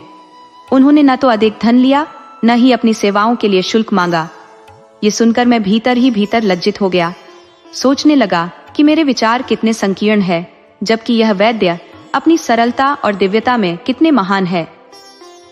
घर लौटकर जब मैंने अपनी पत्नी को वह दवा दिखाई और सारा किस्सा सुनाया तो उसकी भी यही प्रतिक्रिया थी। ये कोई साधारण इंसान नहीं हो सकते, अवश्य कोई देवता है। उनकी दी हुई दवा हमारे जीवन में भी चमत्कार अवश्य लाएगी। वह पूरे नियम पूर्वक दवा लेने लगी और धीरे धीरे हमारी प्रार्थनाओं का उत्तर मिलने लगा। आज हमारे घर में 2 नन्हे फूल खिले हैं। इतने वर्षों तक व्यापार में व्यस्तता के कारण कभी अवसर नहीं मिला कि मैं स्वयं आकर आपको धन्यवाद दे सकूं। इतने सालों बाद आज जब भारत आया तो अपनी कार सिर्फ इसलिए यहाँ रोकी ताकि आपको बता सकूं कि हमारा पूरा परिवार अब इंग्लैंड में बसा हुआ है और आपकी दी हुई आशीर्वाद स्वरूप दवा ने हमारे जीवन को धन्य कर दिया है। केवल मेरी एक विधवा बहन अपनी पुत्री संग भारत में निवास करती है। मेरी भांजी का विवाह इस माह की 21 तारीख को निर्धारित है और मैं उसके भात की तैयारी के लिए सामग्री खरीदने आया हूँ। परंतु जब भी मैं भांजी के लिए कुछ सामान लेता, अजीब संयोग से आपकी छोटी बिटिया का चेहरा मेरी आंखों के सामने उभर आता। यह अनुभूति ऐसी थी कि मैं हर वस्तु को दोहराकर खरीदता गया। मुझे ज्ञात है कि आप संभवतः यह उपहार स्वीकार नहीं करेंगे, परंतु मेरे मन में यह भावना प्रबल हो रही है कि आपकी पुत्री भी मेरी भांजी के समान ही है और ईश्वर ने मुझे यह अवसर दिया है कि मैं उसकी भी भांत में सहभागिता करूं। वैद्य जी यह सुनकर स्तब्ध हो गए। अपनी सहजता में धीमी आवाज में बोले, गोपाल दास जी, आपके शब्दों का अर्थ मैं समझने में असमर्थ हूं। इस बार यह कैसा ईश्वर का चमत्कार है। तभी उन्होंने अपनी श्रीमती जी द्वारा हाथ से लिखी चिट्ठी मुझे दिखाई। वहां उपस्थित सभी लोग यह दृश्य देख अचंभित रह गए। उसमें लिखा था कि इस माह वैद्य जी को कुछ विशेष वस्तुओं की आवश्यकता है और प्रभु का अदृश्य हाथ इसे पूरा करेगा। कांपती हुई आवाज में वैद्य जी बोले, गोपाल दास जी, इस प्रकार का संयोग कभी नहीं हुआ कि मेरी पत्नी ने किसी आवश्यकता की वस्तु लिखी हो और उस दिन उसकी व्यवस्था न हुई हो।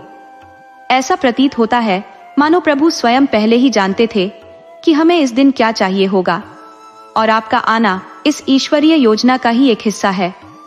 वैद्य जी आगे बोले, प्रभु की लीला कितनी अनोखी है। हमें नहीं पता होता कि वह किस प्रकार हमारी राह को प्रशस्त करता है। मैंने एक व्रत सा लिया है कि प्रतिदिन प्रभु के प्रति आभार व्यक्त करूं, प्रातः काल उसके संरक्षण के लिए और रात को इस बात के लिए कि उसने दिन भर हमें संभाला। कठिनाइयों में भी वही हमारी रक्षा करता है। मित्रों, इसीलिए हमें सदैव उस ईश्वरीय शक्ति को स्मरण में रखना चाहिए। जो भी दुख सुख हो उसे मन में समेटे रखने के बजाय प्रभु से बांटे। लोग केवल सुनकर तिरस्कार करेंगे, परंतु वही प्रभु हमारी समस्याओं का समाधान अवश्य करेंगे। कहो राधे राधे।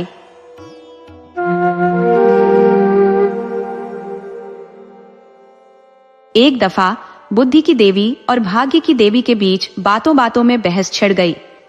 बुद्धि की देवी का दावा था कि वह बड़ी है, जबकि भाग्य की देवी का कहना था कि वह सर्वोच्च है, क्योंकि वह जन्म के समय ही इंसान के भाग्य को लिख देती है। लेकिन बुद्धि की देवी ने पलटकर कहा कि चाहे भाग्य में कुछ भी लिखा हो, बिना बुद्धि के कोई भी इंसान सफलता की सीढ़ियां नहीं चढ़ सकता।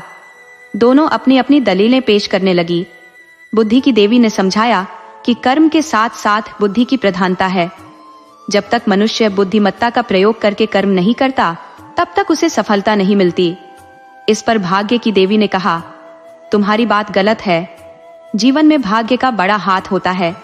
अगर भाग्य में कुछ नहीं लिखा है तो चाहे जितनी भी बुद्धि लगा लो, कुछ हासिल नहीं होगा। काफी लंबी बहस के बाद भी जब किसी ने हार मानने से इनकार किया, तो बुद्धि की देवी ने सुझाव दिया, क्यों न हम धरती पर जाकर अपनी अपनी बात को प्रमाणित करें। जो सही निकलेगी वही बड़ी साबित होगी। भाग्य की देवी ने इस पर सहमति जताई और दोनों धरती पर अपनी बात को साबित करने आ गईं। धरती पर उन्हें एक गडरिया अपनी भेड़ बकरियां चराता हुआ दिखा। बुद्धि की देवी ने कहा, अगर तुम बिना मेरी मदद के इस गडरिये को राजा बना दो तो मैं मान लूंगी कि तुम बड़ी हो। भाग्य की देवी ने इसे स्वीकार कर लिया और 1 माह का समय मांगा। अब बुद्धि की देवी ने वहां से प्रस्थान कर लिया और भाग्य की देवी ने उस गडरिये को राजा बनाने के लिए अपनी कोशिशें शुरू कर दी। भाग्य की देवी ने बहुमूल्य रत्नों से सजी एक कीमती जूतियों की जोड़ी बनाई और उसे गडरिये के रास्ते में रख दिया।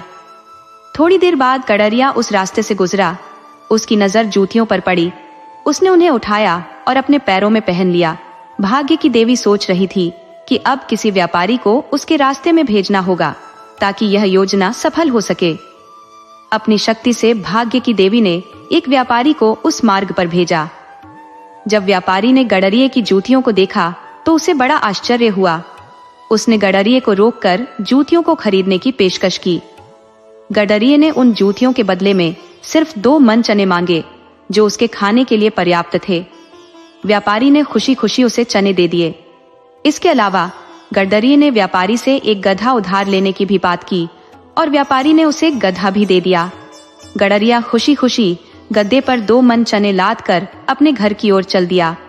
अब भाग्य की देवी सोचने लगी, यह गडरिया तो बड़ा मूर्ख निकला, मुझे कुछ और करना पड़ेगा।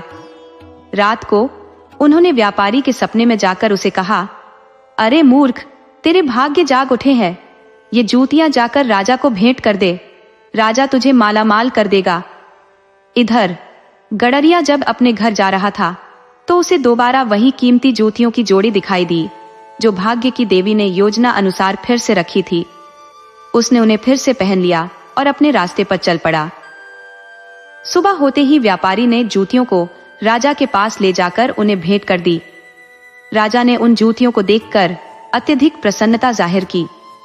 महाराज ने व्यापारी से पूछा, बताओ, ये जूतियां तुम्हें कहां से मिली और इनकी कितनी कीमत चाहते हो? व्यापारी ने झूठ बोलते हुए कहा, महाराज, ये जूतियां मुझे मेरे एक मित्र, जो स्वयं एक राजा है, से प्राप्त हुई है। मैं इन जूतियों के योग्य नहीं था, इसलिए आपके पास इन्हें लाया हूं। जो भी आप उचित समझे मुझे उसकी कीमत दे दे। महाराज ने प्रसन्न होकर पूछा, क्या उस राजा का कोई पुत्र भी है? व्यापारी ने एक और झूठ गढ़ा, जी हाँ महाराज, उनका एक ही पुत्र है, जो अद्वितीय है, दिखने में सुंदर और शालीन है। सच कहूं तो लाखों में एक है।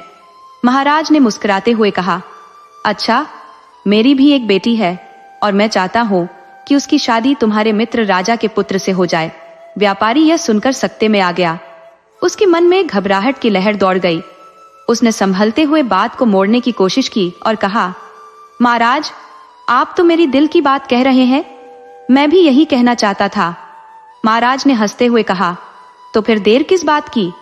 जाओ और सब कुछ तय करके मुझे तुरंत सूचित करो।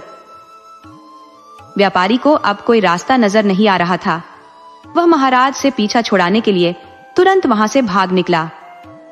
भाग्य की देवी अपनी योजना के अनुसार सब कुछ होते देख रही थी। गडरिया अब भी अपनी भेड़ बकरियों को उसी पुराने रास्ते पर हाँक रहा था। व्यापारी जब उसके पास पहुंचा तो उसने देखा कि गडरिया पहले से भी अधिक कीमती जूतियां पहने हुए है। व्यापारी के मन में ख्याल आया, यह आदमी साधारण नहीं हो सकता, जरूर कोई सिद्ध पुरुष होगा। गडरिये ने व्यापारी की ओर देखकर कहा, सेठ जी, कैसे आना हुआ?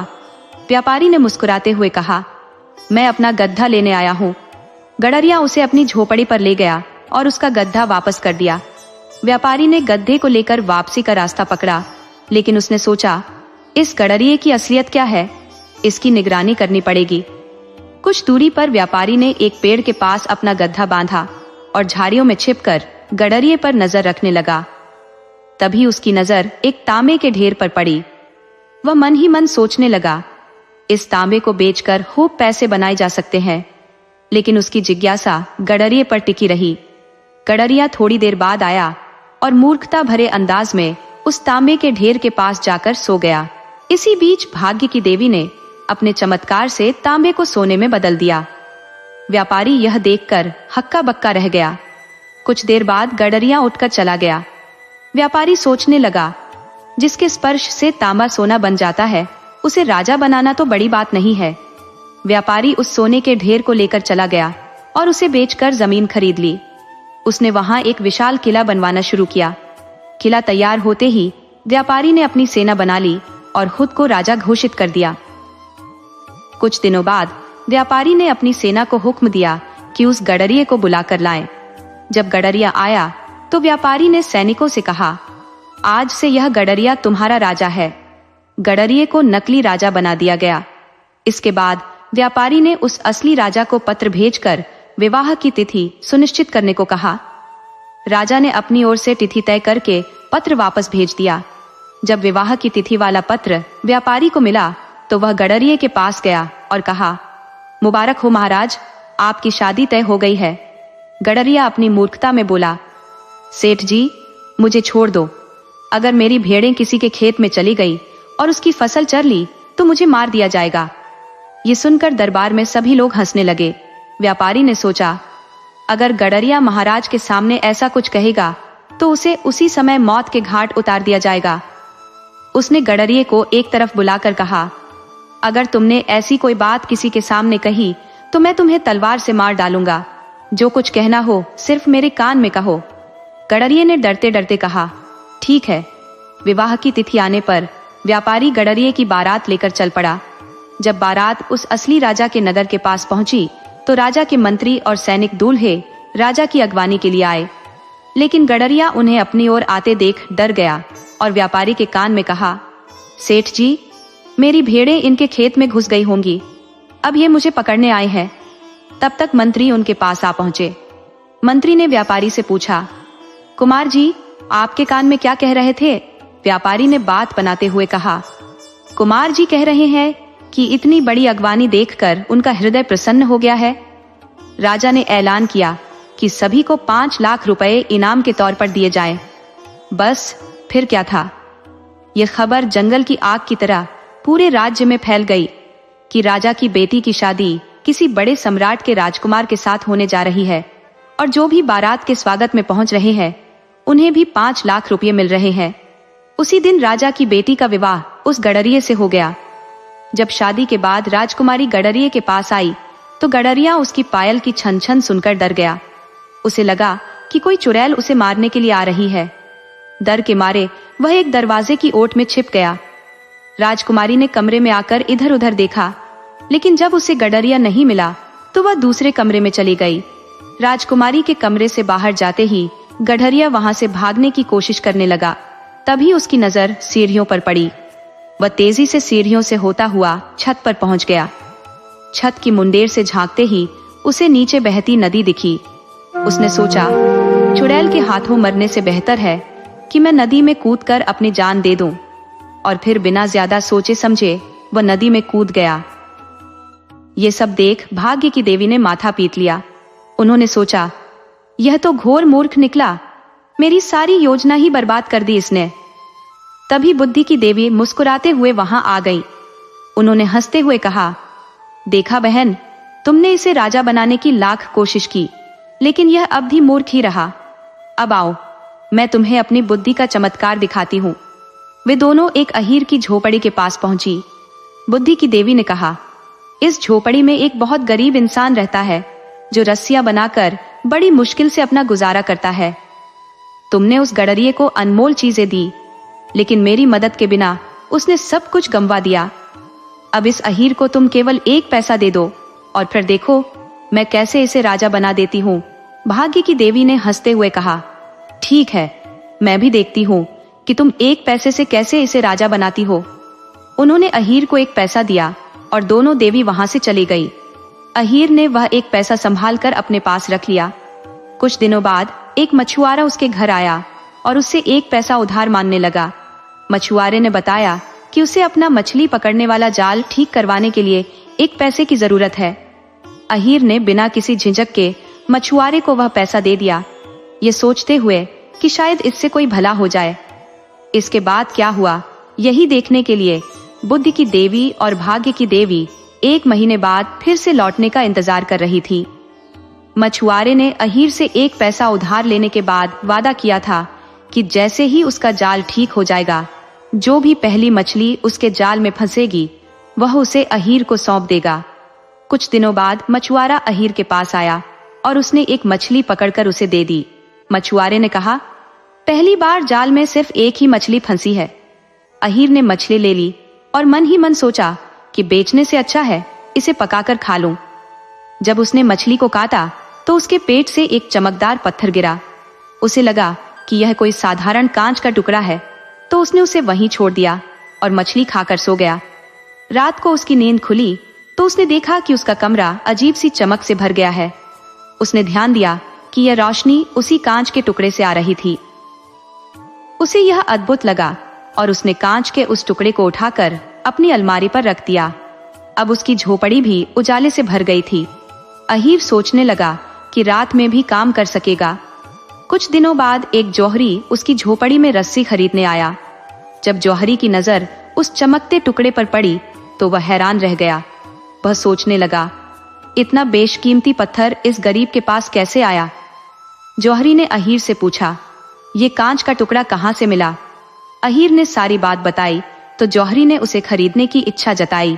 उसने कहा, मैं तुम्हें 50 रुपये दूंगा। अहीर को शक हुआ और उसकी बुद्धि ने चेताया कि यह साधारण कांच का टुकड़ा नहीं बल्कि कोई बेशकीमती रत्न है। उसने और भाव लगाया और आखिरकार उसे 10,000 रुपये में बेच दिया। उस 10,000 रुपये से अहीर ने रेशम के धागों का व्यापार शुरू किया। उसकी बुद्धि और कड़ी मेहनत ने व्यापार को तेजी से आगे बढ़ाया और जल्दी ही वह शहर का सबसे बड़ा व्यापारी बन गया। अब उसके पास शानदार मकान, नौकर चाकर और ऐशो आराम की सभी चीजें थी। अहीर की संपत्ति और प्रतिष्ठा से प्रभावित होकर राजा ने अपनी बेटी का विवाह उससे कर दिया। क्योंकि राजा का कोई पुत्र नहीं था, इसलिए राजा के निधन के बाद अहीर ही राजपाट का वारिस बन गया। वह अपनी बुद्धिमानी से राज्य को अच्छे से चलाने लगा और प्रजा भी उससे खुश हो गई। इस तरह अहीर ने अपनी समझदारी और बुद्धि के बल पर धन और यश दोनों अर्जित किया। एक दिन भाग्य की देवी और बुद्धि की देवी वेश बदलकर अहीर के दरबार में पहुंची। दरबार में चारों ओर अहीर की जय जयकार हो रही थी। बुद्धि की देवी ने मुस्कुराते हुए भाग्य की देवी से कहा, देख रही हो बहन, ये वही अहीर है जो आज अपनी बुद्धि के बल पर सिर्फ 1 पैसे से राजा बन बैठा है। भाग्य की देवी ने कहा, तुम बिल्कुल सही कह रही हो बहन। इंसान चाहे जितना भी भाग्यशाली क्यों ना हो, अगर उसमें बुद्धि नहीं है तो वह कभी भी अपने भाग्य को संभाल नहीं सकता। भाग्य से मिले सुख कितने भी बड़े क्यों ना हो, बिना बुद्धि के वो स्थायी नहीं रह सकते। सुख भोगने के लिए बुद्धि का होना बेहद जरूरी है। अगर आपको हमारी ये कहानी पसंद आई हो तो इसे ज्यादा से ज्यादा शेयर करें, लाइक करें और सब्सक्राइब करना न भूलें।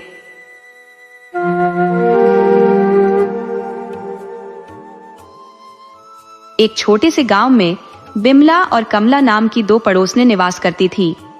दोनों के बीच एक गहरा बंधन था, लेकिन बिमला के मन में कमला के प्रति एक छुपी हुई जलन थी। दोनों अवसान माता की पूजा में समर्पित थी, लेकिन बिमला हमेशा कमला से दिखावे की होड़ में लगी रहती थी। कमला का घर थोड़ा छोटा था, इसलिए बिमला अक्सर उसकी तिरछी बातें करती रहती थी। फिर भी वे एक दूसरे की सहेली थी और हमेशा साथ रहती थी। कमला के स्वभाव में विनम्रता भरी थी। वह सच्चे मन से भगवान की उपासना करती थी। जब भी किसी पड़ोस में काम होता, दोनों साथ मिलकर जाती। वे एक तालाब से पानी भरने के लिए एक साथ जाती थी और घर के काम में एक दूसरे का हाथ बटाती थी। फिर भी बिमला के मन में जलन का कीड़ा हमेशा सक्रिय रहता था। उसे यह देखकर चिढ़ होती थी कि लोग कमला को कितना पसंद करते हैं, जबकि वह खुद मुंहफट और झगड़ालू थी। बिमला हमेशा कड़वे बोल बोलती और दूसरों का दिल दुखाती। उसकी अमीरी का घमंड उसे सब पर हावी रखता था। एक दिन जब कमला और बिमला तालाब पर पानी भरने गई, तो रास्ते में उन्होंने एक पेड़ के नीचे एक वृद्धा को बैठे देखा। वह वृद्धा उनसे विनम्रता से बोली, बेटिया, मुझे बहुत जोर से प्यास लगी है, कृपया मुझे पानी पिलाओ। बिमला ने तिरस्कार भरे स्वर में उत्तर दिया, हमें क्या इतना समय है कि हम तुम्हें पानी पिलाएं? अगर तुम्हें प्यास लगी है तो तालाब कितना दूर है, जाकर खुद पी लो। वृद्धा ने कहा, बेटी, मैं चल नहीं सकती, मेरी उम्र के कारण चलने में परेशानी होती है, कृपया मेरी मदद करो। लेकिन बिमला की घमंड ने उसे चुनौती दी और वह आगे बढ़ गई। कमला ने वृद्धा के पास जाकर उसे पानी पिलाया। वृद्धा ने कहा, भोली बेटी, तुमने मुझे पानी दे दिया, क्या तुम थोड़ी दूर पर मेरी झोपड़ी के लिए एक घड़ा भरकर रख सकती हो? जब मुझे आवश्यकता होगी मैं उसे ले लूंगी। कमला ने उत्तर दिया, बिल्कुल माँ, मुझे बता दो, मैं तुम्हारे घड़े में पानी डाल दूंगी।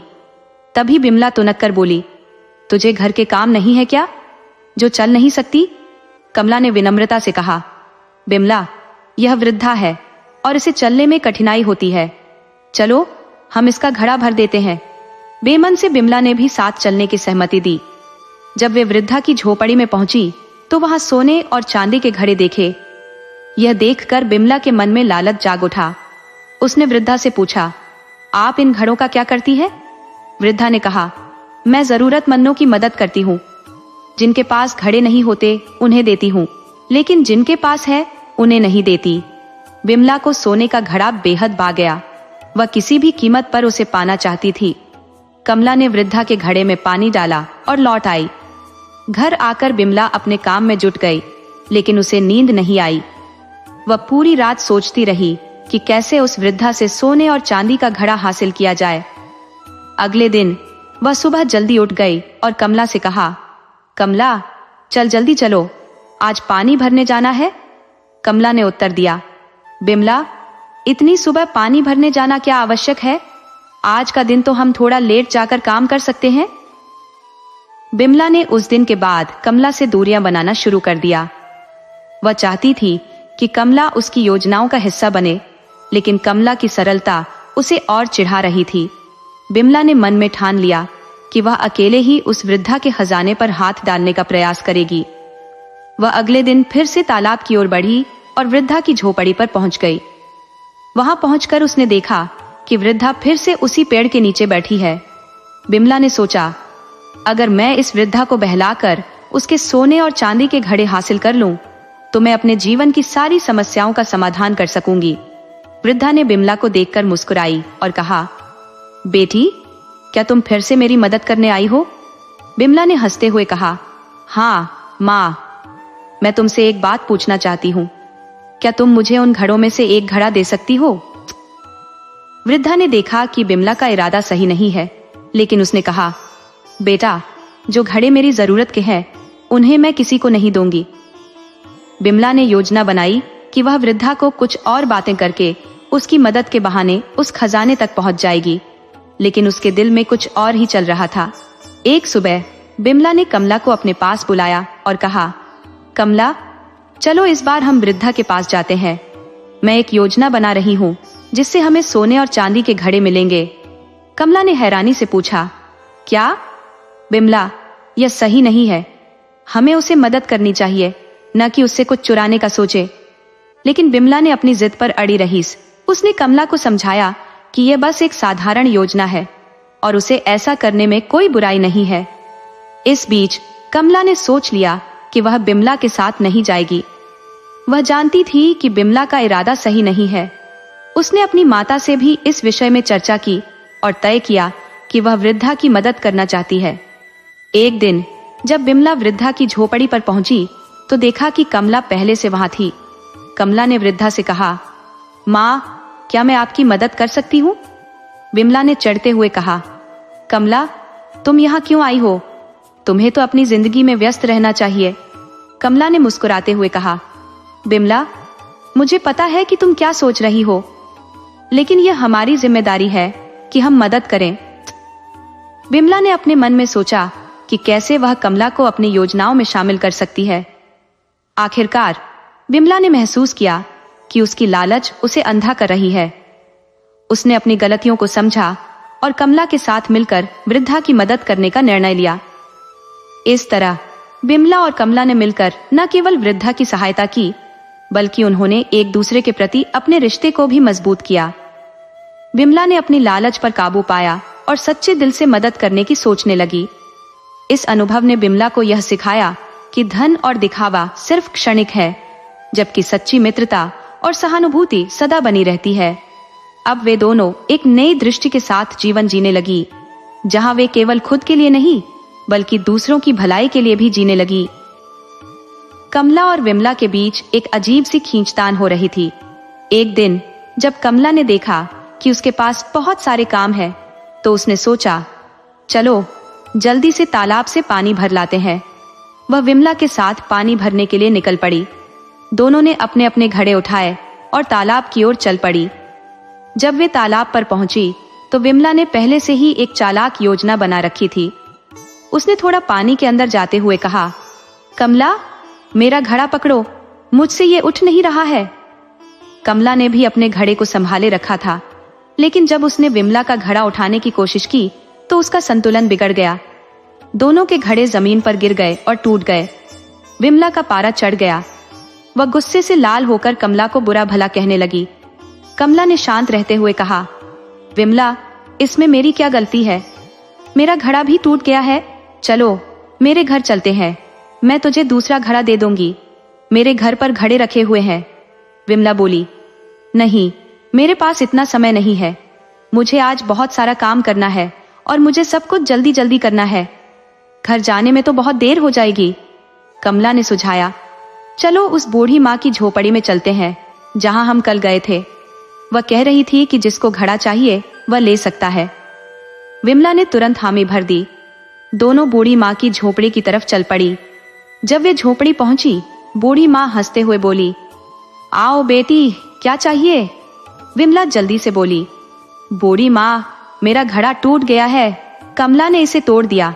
कृपया मुझे एक नया घड़ा दे दीजिए। बूढ़ी माँ ने मुस्कुराते हुए कहा, अंदर कई घड़े रखे हैं, जाकर ले लो। विमला तुरंत अंदर गई और सोने का चमचमाता हुआ घड़ा उठा लिया। उसकी आंखों में लालच चमकने लगा।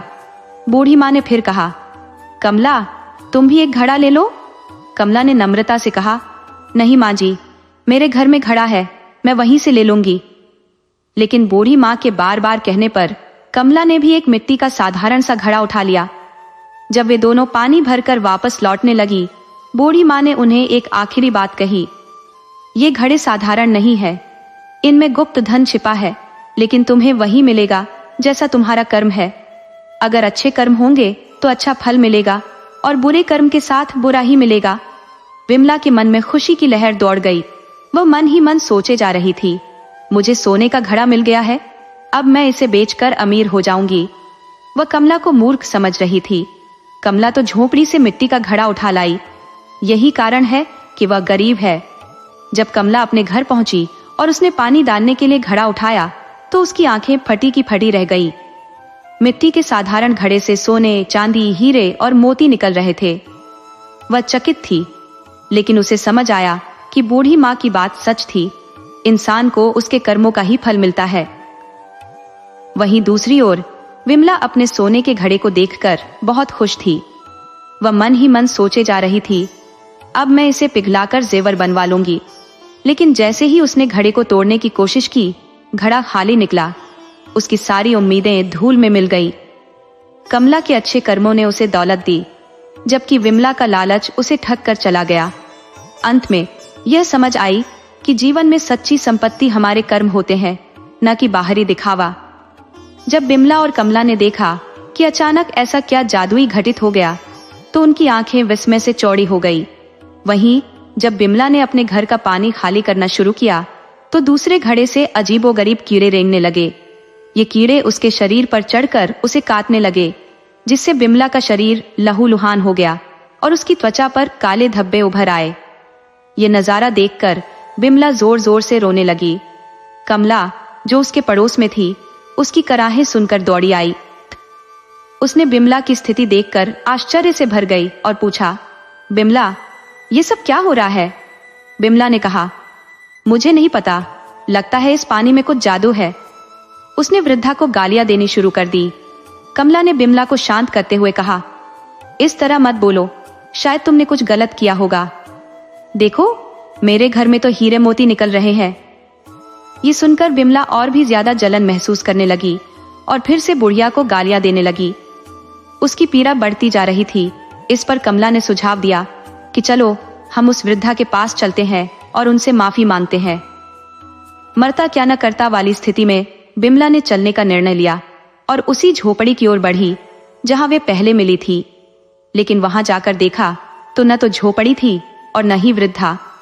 यह देखकर वह चिल्लाने लगी। वह तुरंत वापस कमला के पास आई और बोली, वह तो जादूगरनी बूढ़ी थी जिसने कुछ जादू कर दिया, अब यहाँ उसका कोई निशान नहीं है। कमला ने उसे समझाते हुए कहा, तुम्हें समझना चाहिए, वह कोई देवी शक्ति थी जिसे तुम पहचान नहीं पाई। तुम उनसे माफी मांगो, क्योंकि भगवान दयालु होते हैं। विमला ने फिर से मन्नत मांगी, अगर मैं ठीक हो जाऊं तो मैं अवसान माता की पूजा करूंगी। तभी वही बूढ़ी महिला फिर से प्रकट हुई और बोली, विमला, ये सब तुम्हारे कर्मों का फल है, जैसा कर्म वैसा फल। कमला ने भी बूढ़ी महिला के पैर छुए और आशीर्वाद लिया। विमला भी झुककर उनसे माफी मांगने लगी। वृद्धा, जो साक्षात अवसान माता थी, उन्हें दर्शन देकर अंतर्ध्यान हो गई। विमला की स्थिति में सुधार हुआ और उसने बड़े धूमधाम से पूजा का आयोजन किया। अब उसके घर में फिर से सुख और शांति लौट आई। कमला भी अमीर हो गई, लेकिन उसने अपने स्वभाव को नहीं बदला। दोनों समय समय पर पूजा करती रहीं। एक दिन विमला ने देवी से प्रार्थना की, अवसान माता, जैसे तुमने कमला को दिया वैसे हमें भी दीजिए।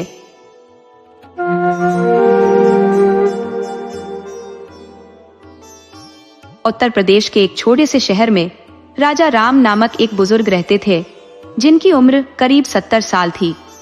वह सेना से रिटायर्ड थे और उनकी पोस्ट काफी अच्छी थी। उनकी पत्नी कांति देवी और 5 बेटियां थी, जिनकी शादी हो चुकी थी। राजा राम और उनकी पत्नी अपनी गृहस्थी को मिलकर संभाल रहे थे। राजा राम की 2 बेटियों का ससुराल आगरा शहर में ही था, इसलिए उनका आना जाना राजा राम के घर होता रहता था। बाकी 3 बेटियां आगरा से दूर रहती थी, तो वे साल में एक बार ही अपने मायके आ पाती थी। राजा राम और कांति देवी दोनों अपनी जिंदगी पेंशन के सहारे गुजार रहे थे और उनकी जिंदगी में कोई कमी नहीं थी। वे खुशहाल थे और उनके बीच का सामंजस्य भी गजब का था। लेकिन कहते हैं ना, किस्मत कब करवट ले ले, इसका कोई भरोसा नहीं। एक रात अचानक कांति देवी की मृत्यु हो गई। राजा राम के बुढ़ापे का सहारा छूट गया और वे अकेले रह गए। अब उनकी 5 बेटियों को अपने पिता की चिंता सताने लगी। बेटियों ने आपस में चर्चा की और निर्णय लिया कि सबसे बड़ी बेटी सीमा के पास एक परमानेंट बाई का इंतजाम करवा दिया जाए, जो उनके पिता की देखभाल कर सके। कुछ दिनों में बाई का इंतजाम हो गया और बेटियां अपनी अपनी गृहस्थी में वापस लौट गई। समय बीतता गया और राजा राम घर में अकेले होते गए। उनसे बात करने वाला, उनके दुख सुख बांटने वाला कोई नहीं था। बाई अपना काम करके चली जाती थी और राजा राम अकेले रह जाते थे। धीरे धीरे उनके पास मिलने जुलने वाले भी कम हो गए और वे अपने में ही सिमटते चले गए। राजा राम का स्वास्थ्य भी गिरने लगा और वे बिस्तर पकड़ने की नौबत आ गई। जब उनकी बेटियों को इस बारे में खबर मिली तो वे अपने पिता से मिलने आई। बेटियों ने आपस में विचार विमर्श किया और निर्णय लिया कि अब उनके पिता उनके साथ 2-2 महीने रहेंगे और उनका घर बेच दिया जाएगा। इस निर्णय में उनके पतियों ने भी सहमति जताई। राजा राम को जब घर बेचने की बात बताई गई तो वे कुछ बोले नहीं, बस समय की मजबूरी को समझते हुए सहमति दे दी। अब राजा राम अपने जीवन के अंतिम पड़ाव में अपनी बेटियों के सहारे एक नए जीवन की शुरुआत करने वाले थे। राजा राम को जब ये बात बताई गई कि उन्हें अपने घर को हमेशा के लिए छोड़ना होगा, तो उनका दिल बैठ सा गया। जिस घर में उन्होंने अपनी पूरी जिंदगी बिताई, वहां के हर कोने में उनकी यादें बसी थी। बुरे और अच्छे दोनों वक्तों के गवाह उस घर को छोड़ने का ख्याल भी उनके लिए बहुत भारी था। लेकिन परिवार के फैसले के आगे उनके पास और कोई विकल्प भी नहीं था। वह मन मसोस कर सोचने लगे कि अकेलेपन से तो यही अच्छा है कि कम से कम कोई तो होगा जिससे बात हो सकेगी। और फिर आनन फानन में उनका घर बेच दिया गया। राजा राम ने दिल पर पत्थर रखकर घर बेचने की हामी भरी, लेकिन अंदर से वो टूट चुके थे। घर बिकने के बाद उनकी सबसे बड़ी बेटी सीमा ने राजा राम को अपने साथ चलने के लिए कहा और वे भी बिना कोई विरोध किए साथ चल दिए। राजा राम का शरीर बुढ़ापे से कमजोर हो चुका था और उन्हें किसी की देखभाल की जरूरत थी, इसलिए वे सीमा के साथ रहने के लिए तैयार हो गए। आगरा और अपने घर को छोड़ना उनके लिए बिल्कुल भी आसान नहीं था, लेकिन उन्होंने स्थिति को स्वीकार कर लिया। योजना के मुताबिक राजा राम को 2 महीने सीमा के घर रहना था। उसके बाद वे अपनी छोटी बेटी अंजू के घर जाने वाले थे। इस तरह वे एक एक करके अपनी सभी बेटियों के पास रहने वाले थे और बाकी के 2 महीने रिश्तेदारों और दोस्तों के यहाँ बिताने का प्लान था। कोई भी बेटी उन्हें साल भर अपने पास रखने को तैयार नहीं थी, इसलिए यह व्यवस्था बनाई गई थी। राजा राम सीमा के साथ मथुरा चले गए। वहां पहुंचते ही सीमा के घर वालों ने उनका बहुत प्यार से स्वागत किया। नाती पोतों ने भी उन्हें नाना जी कहकर उनकी खुशी का इजहार किया। राजा राम को इस अपनत्व और प्यार ने बेहद खुश कर दिया। सीमा ने राजा राम के लिए घर में एक अलग से कमरा भी दिया, जिसे उनकी जरूरतों के हिसाब से सजाया गया था। कमरे में अटैच बाथरूम भी था, ताकि उन्हें किसी भी प्रकार की असुविधा ना हो। राजा राम सीमा और उसके परिवार द्वारा की गई व्यवस्थाओं को देखकर मन ही मन बहुत आशीर्वाद देने लगे। उन्होंने सोचा कि चलो, कम से कम आज इस बुजुर्ग व्यक्ति की किसी को जरूरत तो है, कोई तो है जो उनका ख्याल रखता है। धीरे धीरे राजा राम सीमा के घर में घुल मिल गए और उनकी सेहत में भी सुधार होने लगा। उनके नाती पोते उनका बहुत ध्यान रखते थे और राजा राम भी उनके साथ उठते बैठते, हंसते खेलते समय बिताने लगे। उनकी दूसरी बेटियों का भी फोन आता रहता था और वे सीमा के घर पर अपने खुशहाल होने की बातें किया करते थे। लेकिन जैसे जैसे समय बीतता गया, राजा राम का मन सीमा के घर से उचटने लगा। उन्हें अपने पुराने घर, आस पड़ोस, रिश्तेदार और सबसे ज्यादा अपनी पत्नी कांति की याद सताने लगी। राजा राम किसी से कुछ नहीं कहते, लेकिन मन ही मन घुटन महसूस करने लगे। सीमा के बच्चे भी अब उनके साथ वही व्यवहार नहीं करते थे जैसा उन्होंने राजा राम के आने पर किया था। सीमा के पति भी उन्हें पहले जैसी इज्जत नहीं देते थे। एक दिन की बात है, जब राजा राम अपने कमरे में पूजा पाठ कर रहे थे, तभी सीमा उनके पास आकर बैठ गई। पूजा खत्म होने का इंतजार करती रही। ये देखकर राजा राम को थोड़ा अचरज हुआ कि आज अचानक उनकी याद कैसे आ गई। उन्होंने मन में सोचा, आज सूरज पश्चिम से कैसे निकल आया, क्योंकि जब भी वे सीमा को बुलाते वह कोई ना कोई बहाना बनाकर टाल जाती थी। उन्होंने सोचा, जरूर इसे मुझसे कोई काम होगा। राजा राम ने जैसे ही अपना पाठ समाप्त किया, उन्होंने सीमा से पूछा कि वह उनके कमरे में क्यों आई है। सीमा ने पहले तो कुछ मीठी मीठी बातें शुरू की, लेकिन राजा राम ने उसे बीच में ही रोकते हुए सीधा मुद्दे पर आने को कहा।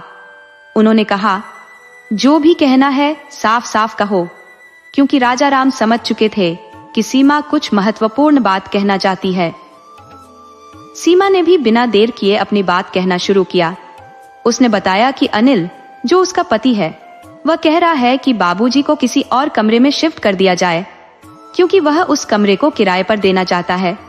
ऐसा करने से घर में थोड़ी ज्यादा आमदनी हो जाएगी, क्योंकि कहीं न कहीं खर्चे बढ़ गए हैं। सीमा की बातें सुनकर राजा राम का दिल बुरी तरह से टूट गया। वह अच्छे से जानते थे कि उस घर में कोई ऐसा कमरा नहीं है जिसमें उन्हें शिफ्ट किया जा सके। वह चुपचाप बैठकर सीमा की सारी बातें सुनते रहे।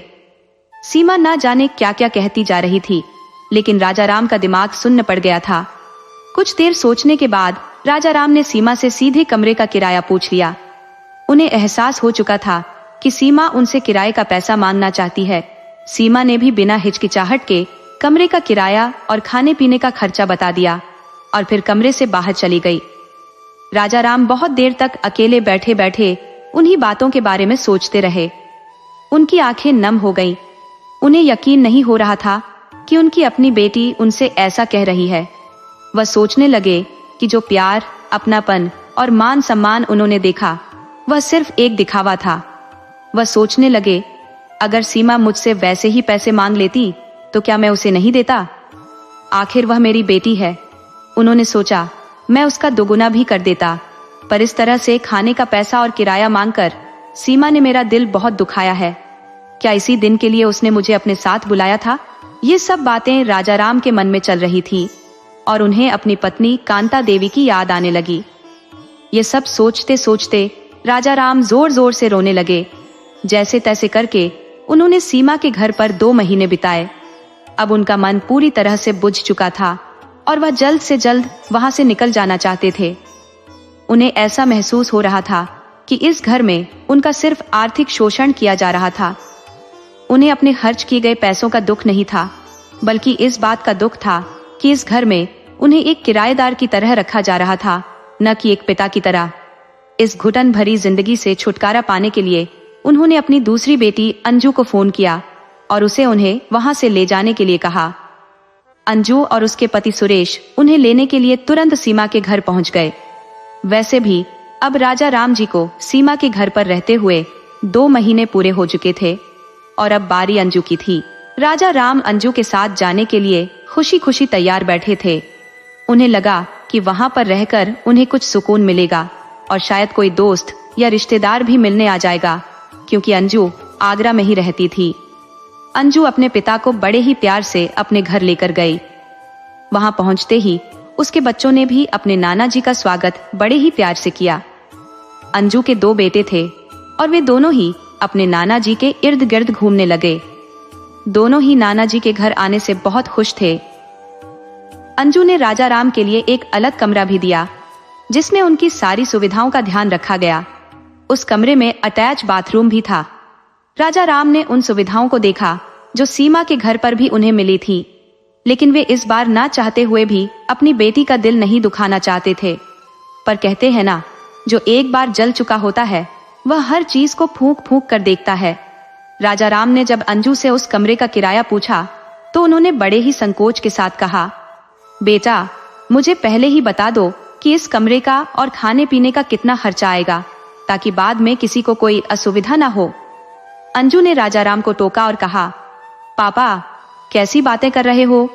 क्या मैं आपसे यहाँ रहने और खाने पीने का पैसा लूंगी? आप मेरे पापा हो, कोई बाहरी नहीं। आप यहाँ पूरे सम्मान और अधिकार के साथ रहिए।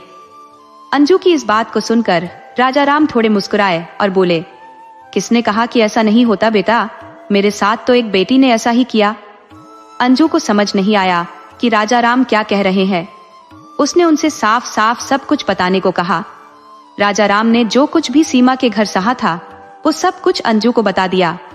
उन्होंने बताया कि किस तरह का व्यवहार उनके साथ वहां किया गया था। ये सब बताते हुए राजा राम की आंखों में आंसू आ गए। वह बहुत दुखी हो गए थे, क्योंकि उन्होंने कभी सपने में भी नहीं सोचा था कि उनकी अपनी बेटी ऐसा करेगी। अंजू को उनकी बातें सुनकर यकीन नहीं हो रहा था। वह सोचने लगी कि सीमा दीदी ऐसा कैसे कर सकती है। उसने सीमा से बात करने के बारे में सोचा, लेकिन राजा राम ने उसे रोक दिया और कहा, बातों को बेवजह बढ़ाने से कोई फायदा नहीं। अंजू ने अपने पिता की बात मानी और वहीं पर उस विषय को खत्म कर दिया। अब राजा राम अंजू के घर पर बड़े ही सुकून से रह रहे थे। उन्हें वहां किसी प्रकार की कोई कमी नहीं थी और न ही कोई शिकायत। अंजू के घर पर उनकी हर जरूरत का पूरा ध्यान रखा जाता था। धीरे धीरे राजा राम सीमा के घर की कड़वी यादों को अंजू के प्यार और सम्मान से भूलते जा रहे थे।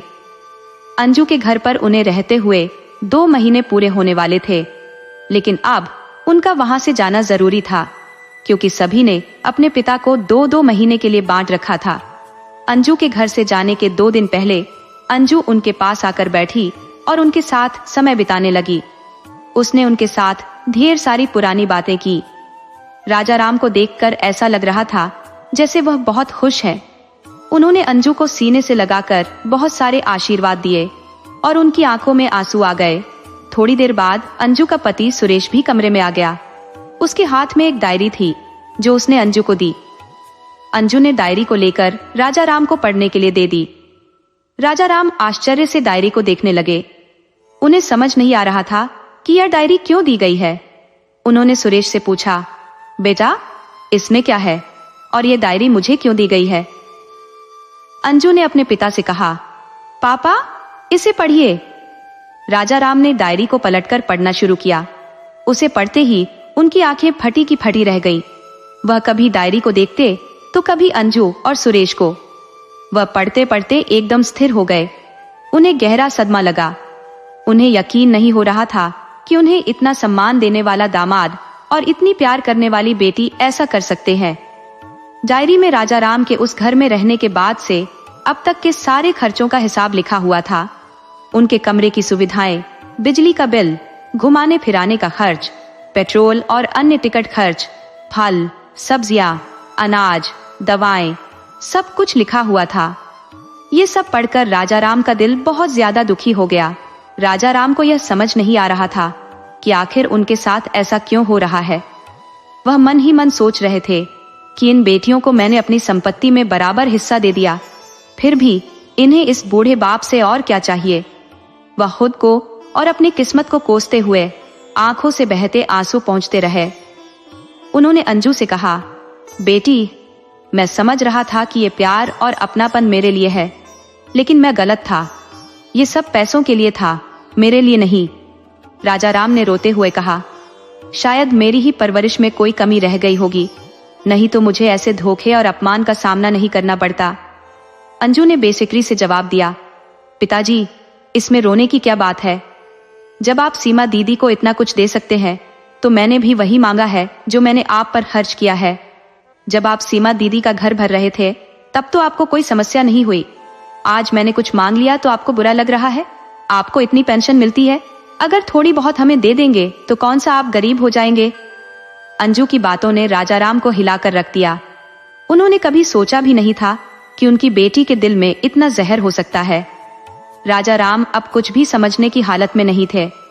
अंजू ने फिर कहा, पिताजी मुझे सब पता है कि आपने कब कब और क्या क्या सीमा दीदी को दिया है। उनके बच्चों की कॉलेज की फीस भरी, उन्हें नई मोटरसाइकिल दिलाई, सोने की अंगूठी बनवा कर दी, और मुझे देने में आपको इतनी परेशानी हो रही है। राजा राम अपनी आंखों और कानों पर यकीन नहीं कर पा रहे थे कि कैसे दोनों बहनों ने मिलकर अपने बाप को लूटने की साजिश रची। वे अब पूरी तरह टूट चुके थे। अंजू और सुरेश ने चेक राजा राम के हाथ में पकड़ाकर बिना कुछ कहे कमरे से बाहर चले गए। राजा राम को आज अपनी पत्नी शांति की बहुत याद आ रही थी। वह सोचने लगे कि अगर शांति उन्हें अकेला छोड़कर नहीं जाती तो शायद ये नौबत नहीं आती। उन्होंने सोचा कि उनसे बहुत बड़ी गलती हो गई जो उन्होंने बेटियों की बातों में आकर अपना सालों पुराना मकान बेच दिया। अब राजाराम का दिल अपनी बेटियों से पूरी तरह हट गया था। उन्हें समझ आ गया था कि किसी को भी अपने पिता की जरूरत नहीं है, सभी को बस उनकी पेंशन चाहिए। सभी की निगाहें उनके पैसों पर है और सभी एक दूसरे से होड़ में है कि कौन उनसे कितना हड़प सकता है। उनके जीने मरने से किसी को कोई फर्क नहीं पड़ता। राजाराम ने सोचा कि सीमा के घर धोखा खाने के बाद भी उन्होंने उसे माफ कर दिया था, अंजू के दिए अपनापन और प्यार की वजह से। उन्हें लगा था कि शायद अंजू में कोई कमी नहीं होगी, लेकिन आज अंजू ने उनकी पीठ में छुरा घोंप दिया। उसने दिखावे का मुखौटा पहनकर उन्हें ऐसे जाल में फंसा दिया जहां से वे ना तो बाहर निकल पा रहे थे और ना ही इस कड़वाहट को निगल पा रहे थे। इतना सब होने के बाद उनके पास अब कोई रास्ता नहीं बचा था कि वे क्या करें, कहां जाएं। उन्होंने सोचा कि अब तो ये जीवन किसी काम का नहीं है, उनकी किसी को कोई जरूरत नहीं है। वे बेहद दुखी थे और मन ही मन ये सब सोचते जा रहे थे। अंजू के घर रहते हुए राजाराम को 2 महीने पूरे हो गए थे और अब उन्हें छोटी बेटी निधि के पास जाना था। अंजू ने निधि को फोन कर दिया था कि वह आकर राजाराम को ले जाए। निधि और उसके पति कमल अगले ही दिन सुबह सुबह राजाराम को लेने अंजू के घर पहुंच गए। राजाराम अब निधि के साथ नहीं जाना चाहते थे, लेकिन उनके पास कोई दूसरा इंतजाम नहीं था। उन्होंने बेमन से निधि के साथ जाने की हामी भर दी। उन्हें पता था कि निधि को भी अपने बूढ़े बाप से कोई मतलब नहीं है, सभी को बस उनकी पेंशन चाहिए जो हर महीने 42,000 रुपए आती है। उन बेटियों के लिए उनका बूढ़ा बाप सिर्फ एक साइड इनकम था जिसे थोड़ा सा दिखावा करके आसानी से कमाया जा सकता था।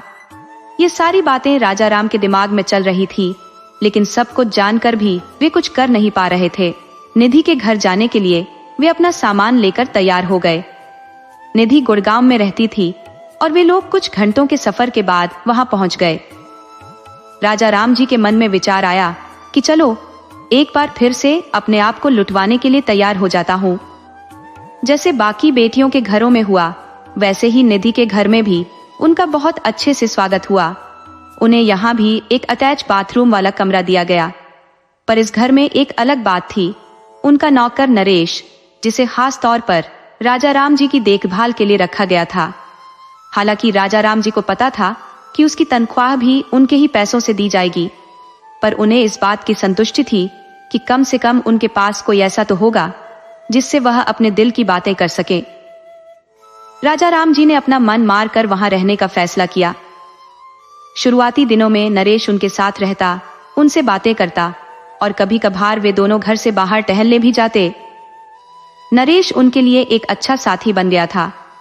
राजाराम जी को लगने लगा था कि कम से कम इस घर में उनके पास कोई ऐसा तो है जिससे वे अपने दुख बांट सकते हैं।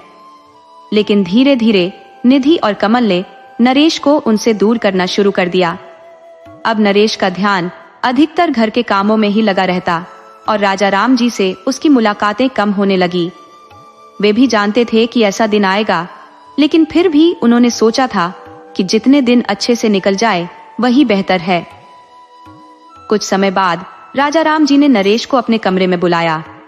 जब नरेश आया तो राजाराम जी ने उससे पूछा, क्या बात है नरेश, अब तुम मेरे पास क्यों नहीं आते? इतने दिन साथ बिताने के कारण राजाराम जी को नरेश से लगाव हो गया था और वह उसके साथ अपने सुख दुख साझा करने लगे थे। नरेश के इस बदले व्यवहार से वे बहुत निराश हो गए थे और उनकी आंखों में आंसू आ गए। पहले से ही कोई उनसे बात नहीं करता था और अब नरेश भी उनसे दूरी बना रहा था। राजाराम जी के प्यार और उदासी को देखते हुए नरेश ने सारी सच्चाई बता दी कि कैसे निधि और कमल ने उसे सिर्फ उनका नाम लेकर काम करने के लिए रखा था। उन्होंने उसे पहले ही कह दिया था कि उस बूढ़े आदमी के साथ बस कुछ दिन बिताना है और फिर जो हम कहेंगे वही करना है। नरेश की बातों को सुनकर राजाराम जी का दिल टूट गया। वे जानते थे कि नरेश उनके लिए काम कर रहा था, लेकिन उसकी तनख्वाह उन्हीं के पैसों से दी जा रही थी। राजाराम जी अपने कमरे में बैठे बैठे सोचने लगे, ये कैसी बेटियां हैं जिन्हें अपने पिता की कोई परवाह नहीं, जबकि सबको पता है कि पिता ने उनके घर सिर्फ 2 महीने ही गुजारने हैं। उसके बाद वो वहां नहीं रह पाएंगे। उन्होंने सोचा कि किसी ने सच ही कहा है, माँ बाप बच्चों को एक छोटे से कमरे में भी अच्छे से पाल लेते हैं, और ये सब बच्चे मिलकर भी एक बाप को ठीक से नहीं रख पा रहे हैं। राजा राम जी इसी उधेड़बुन में बैठे थे कि तभी निधि कमरे में आई और उसने उन्हें तैयार होने के लिए कहा। राजा राम जी ने पूछा, कहाँ जाना है? लेकिन निधि बिना कुछ कहे कमरे से चली गई। राजा राम जी कुछ देर तक सोचते रहे कि आखिर कहाँ जाना है, लेकिन उन्होंने सोचा और तैयार हो गए। सभी लोग एक कार से शोरूम पहुंचे। शोरूम के अंदर जाते ही निधि ने बताया कि वे कार खरीदने आए हैं। अंदर जाकर सब कारें पसंद करने लगे। निधि के पति कमल और उनका बेटा कार पसंद कर रहे थे। तभी निधि ने राजा राम जी से आकर कार के पैसे देने को कहा। राजा राम जी को समझ में नहीं आया कि वह क्या कह रही है। उन्होंने निधि को हैरानी से देखा। निधि ने कहा, पापा, ये कार तो आप ही हमें गिफ्ट कर रहे हैं, क्या आप हमें एक कार तक नहीं दिलवा सकते? राजा राम जी शोरूम के अंदर कोई बखेड़ा खड़ा नहीं करना चाहते थे, इसलिए वे बिना कुछ बोले शोरूम से बाहर निकल आए। राजा राम जी जैसे ही बाहर आए, निधि भी उनके पीछे पीछे आ गई और तरह तरह के बहाने बनाकर उनसे कार के लिए चेक पर हस्ताक्षर करवा ली। चाहकर भी राजा राम जी कुछ नहीं कर पाए। निधि तो अपने बाकी बहनों से भी ज्यादा चतुर निकली। उसने बातों में फंसाकर राजा राम जी से कार गिफ्ट करवा ली, और जब ये बात दूसरी बहनों को पता चली कि निधि ने तो सीधे कार ही ले ली, तो सभी ने अपनी अपनी रणनीतियां बनानी शुरू कर दी। हर कोई अपने हिस्से से अधिक पाना चाहता था। राजा राम जी अब बहुत परेशान हो गए थे। रोज रोज के दिखावे और अपने ही पिता के साथ की जा रही चालबाजियों से वे ऊब चुके थे। वे अपने लिए एक ऐसी जगह की तलाश में थे जहां वह अपने बचे हुए जीवन के कुछ पल शांति और सुकून के साथ बिता सके। एक ऐसी जगह जहां किसी की चिक-चिक और चालबाजियां न हो। उन्होंने अपना वर्षों पुराना आगरा का घर छोड़ दिया था ताकि खुशी से रह सके, लेकिन यहाँ भी वे पहले से ज्यादा दुखी रहने लगे थे। उनकी बेटियों को उनकी परेशानियों और उदासी से कोई मतलब नहीं था। सभी इस बात में लगी रहती थी कि कैसे और किस तरह से अपने पिता को लूट सके। राजा राम जी के एक पुराने मित्र थे। उन्होंने उन्हें अपनी सभी परेशानियों के बारे में फोन पर बताया। तब उनके मित्र ने उन्हें वृद्धाश्रम में रहने की सलाह दी, जहां उनके जैसे और भी लोग होंगे जो उनके दुख और सुख बांट सकेंगे। राजा राम जी को अपने मित्र की यह सलाह सही लगी। उन्होंने सोचा कि जब किसी को उनकी परवाह नहीं है तो वे भी क्यों किसी के बारे में सोचे। उन्होंने वृद्धाश्रम जाने का मन बना लिया था ताकि बुढ़ापे के बचे हुए दिन शांति से गुजर सके। लेकिन वृद्धाश्रम जाने से पहले वे अपने बड़े भाई बाबूराम जी से मिलना चाहते थे। वे अपने भाई से बहुत प्यार करते थे और उनका बहुत सम्मान करते थे, इसलिए वे उन्हें अपनी वृद्धाश्रम जाने की योजना के बारे में बताना चाहते थे। राजा राम जी की पत्नी और उनकी भाभी के बीच कभी भी नहीं बनती थी, इसी कारण दोनों भाई ज्यादा नहीं मिल पाते थे। लेकिन इसका मतलब यह नहीं था कि दोनों भाइयों के बीच प्यार कम हुआ था। राजा राम जी अपने भाई को याद करते हुए बचपन की यादों में खो गए। उन्होंने याद किया कि कैसे वे और उनके बड़े भाई बाबूराम जी मिलकर बहुत प्यार से रहते थे। लेकिन शादी के बाद रोज रोज की कलह से बचने के लिए उन्होंने अलग अलग रहने का फैसला किया ताकि दोनों परिवारों में प्यार बना रहे। अपने भाई को याद करते हुए राजा राम जी की आंखों से आंसू बहने लगे। वे अपने भाई से मिलकर उन्हें अपने दिल की सारी बातें बताना चाहते थे। उन्होंने अपने आंसुओं को पोंछा और अपने भाई को फोन करने लगे। जैसे ही बाबूराम जी ने फोन उठाया, वे खुशी से फूले नहीं समाये। दोनों भाई फोन पर बात करते हुए भावुक हो गए। वे जल्द से जल्द मिलकर गले मिलना चाहते थे। राजा राम जी के फोन करते ही बाबूराम जी बिना कुछ सोचे समझे उन्हें अपने घर मिलने के लिए बुलाते हैं। उनकी यह बात सुनते ही राजा राम जी की आंखों से आंसू बहने लगते हैं। वे अपने आंसुओं को रोक नहीं पाते और अपने भाई से मिलने के लिए उतावले हो उठते हैं। 2 दिन बाद मिलने का समय तय करते हैं। बाबूराम जी अपने भरे पूरे परिवार के साथ ग्वालियर में रहते थे। वहां उनकी पत्नी आशा, उनके 2 बेटे चंद्रभान और अतुल और उनकी बहुएं सुमन और सुनीता और उनके बच्चे, सभी लोग एक साथ मिलजुल कर रहते थे। राजा राम जी ने जब ग्वालियर जाने का इरादा अपने घर वालों को बताया तो घर में एक अलग ही उत्साह भर गया। सब लोग उनसे मिलने की खुशी में जुट गए। उनके स्वागत के लिए घर में तरह तरह के पकवान बनने लगे और उनके आराम के लिए एक खास कमरा भी सजाया गया। बच्चे भी बेहद उत्सुक थे, क्योंकि उन्हें याद था कि बचपन में उनके छोटे दादाजी उन्हें चॉकलेट्स दिया करते थे। जैसे ही राजा राम जी के आने का समय नजदीक आया, पूरे घर में एक अलग ही चहल पहल देखने को मिली। उनकी गाड़ी के आते ही सभी ने दिल खोलकर उनका स्वागत किया। सभी लोग इतने प्यार और अपनापन से उनसे मिले कि उन्हें एहसास ही नहीं हुआ कि इतने सालों बाद उनसे मिल रहे हैं। राजा राम जी भी अपने भाई के परिवार के इस व्यवहार से बेहद भावुक हो गए। उन्हें उम्मीद नहीं थी कि इतने सालों बाद भी परिवार में उनके लिए इतना प्यार और सम्मान बचा हुआ होगा, क्योंकि उन्होंने खुद ही लंबे समय तक परिवार से दूरी बना रखी थी। बस कभी कभार फोन पर बात हुई या शादियों में मिलना हुआ। यहाँ तक कि उनकी पत्नी शांति जी के निधन पर भी परिवार आया था, पर उसके बाद से कोई खास संपर्क नहीं था। अभी कुछ ही घंटे हुए थे कि राजा राम जी ने वापस जाने की बात कह दी। उनकी यह बात सुनकर घर वालों ने उन्हें कुछ दिन रुकने की जिद की।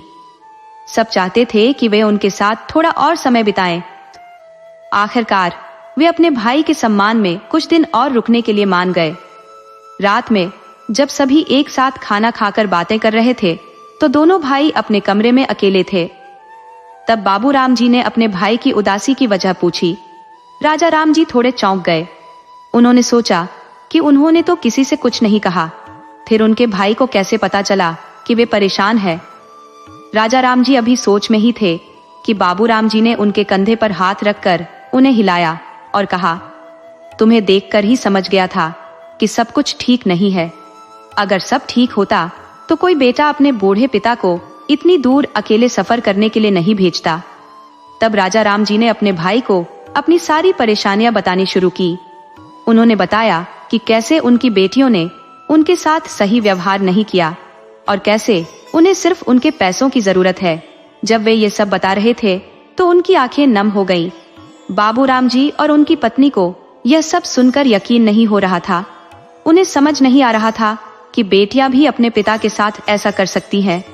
वे खुद भी असमंजस में थे, क्योंकि आमतौर पर ऐसा व्यवहार लड़कों से सुना या देखा जाता है, पर बेटियों से नहीं।